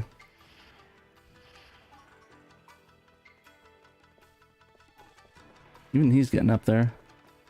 Or Oss is getting up there.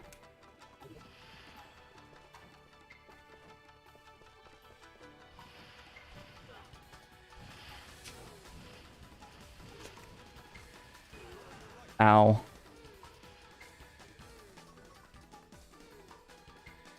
This might be a tie one. Oh gosh.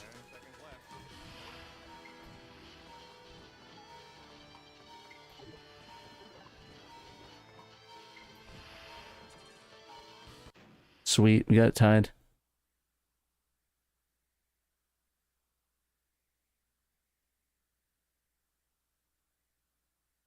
Time up. Yay. Your rank is first. I technically have one based off of that, or I think it's maybe a tie game.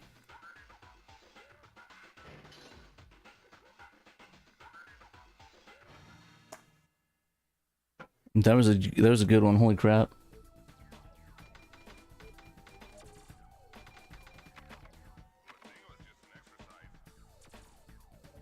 Yeah, I think I'll finish one up too.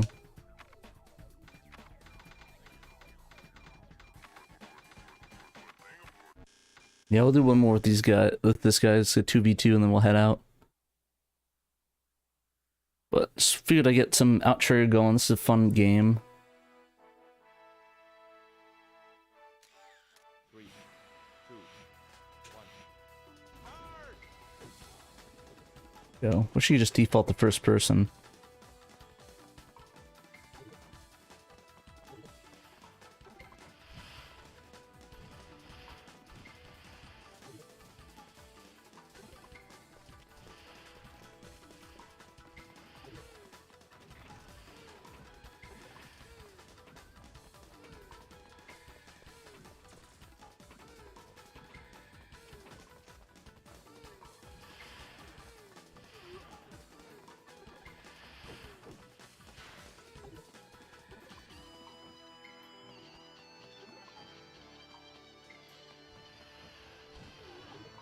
And he's... Oh gosh, yeah, he's got me. I gotta retreat and get some health back. Oh dang, he got me. It was a nice one. Alright. Night Tales of Saturn. A quarter, I don't want to be stuck here.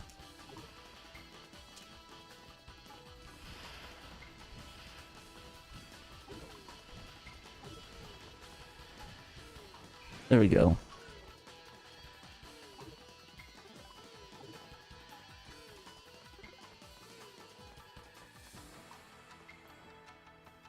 Not much better I would be with a keyboard and mouse at this game.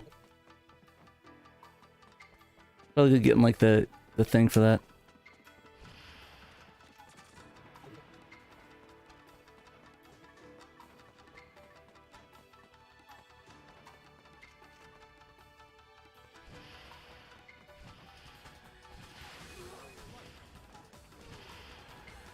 Dang, I wonder how much health he had left.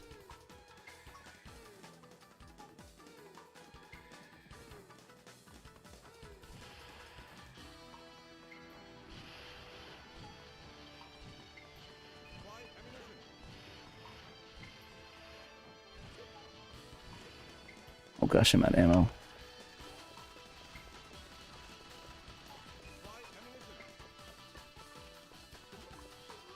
Ow.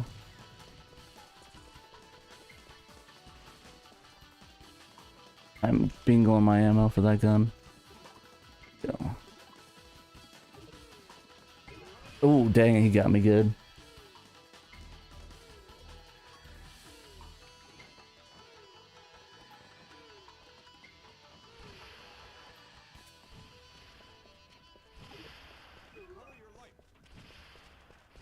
Oof, rip.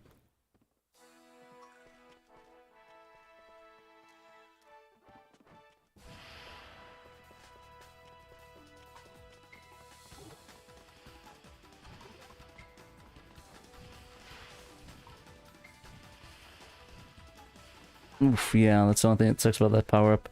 You can just one-hit me with that rocket.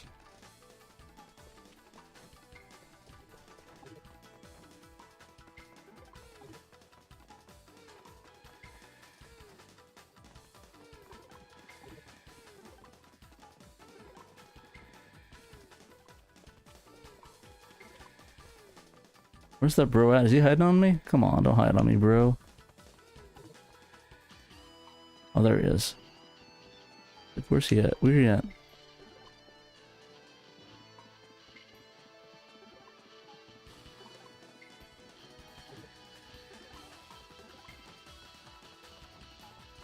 There he is.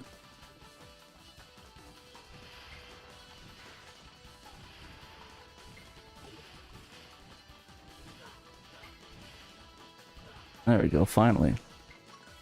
Not enough time to catch up, but we'll see what we can do.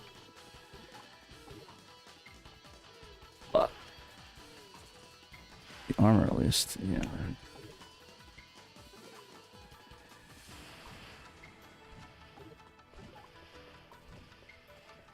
Ooh, that was close. I almost killed myself. Okay, there's a chance we can catch up on that.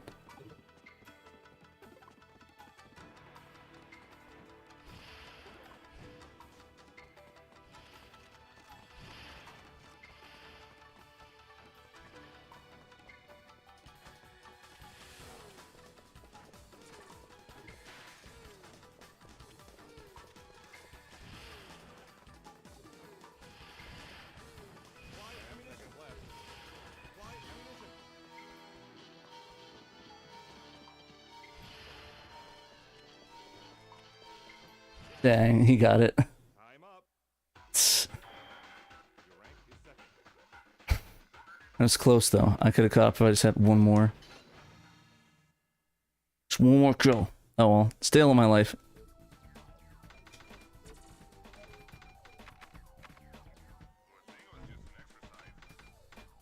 Alrighty. Alright, that is it, folks. Got some good streaming going on. Glad I can like play for a little bit more than or play a little bit more of this game than a couple like minutes, so at least an hour. But yeah, thanks you guys for watching. Remember, you must play Sega Saturn.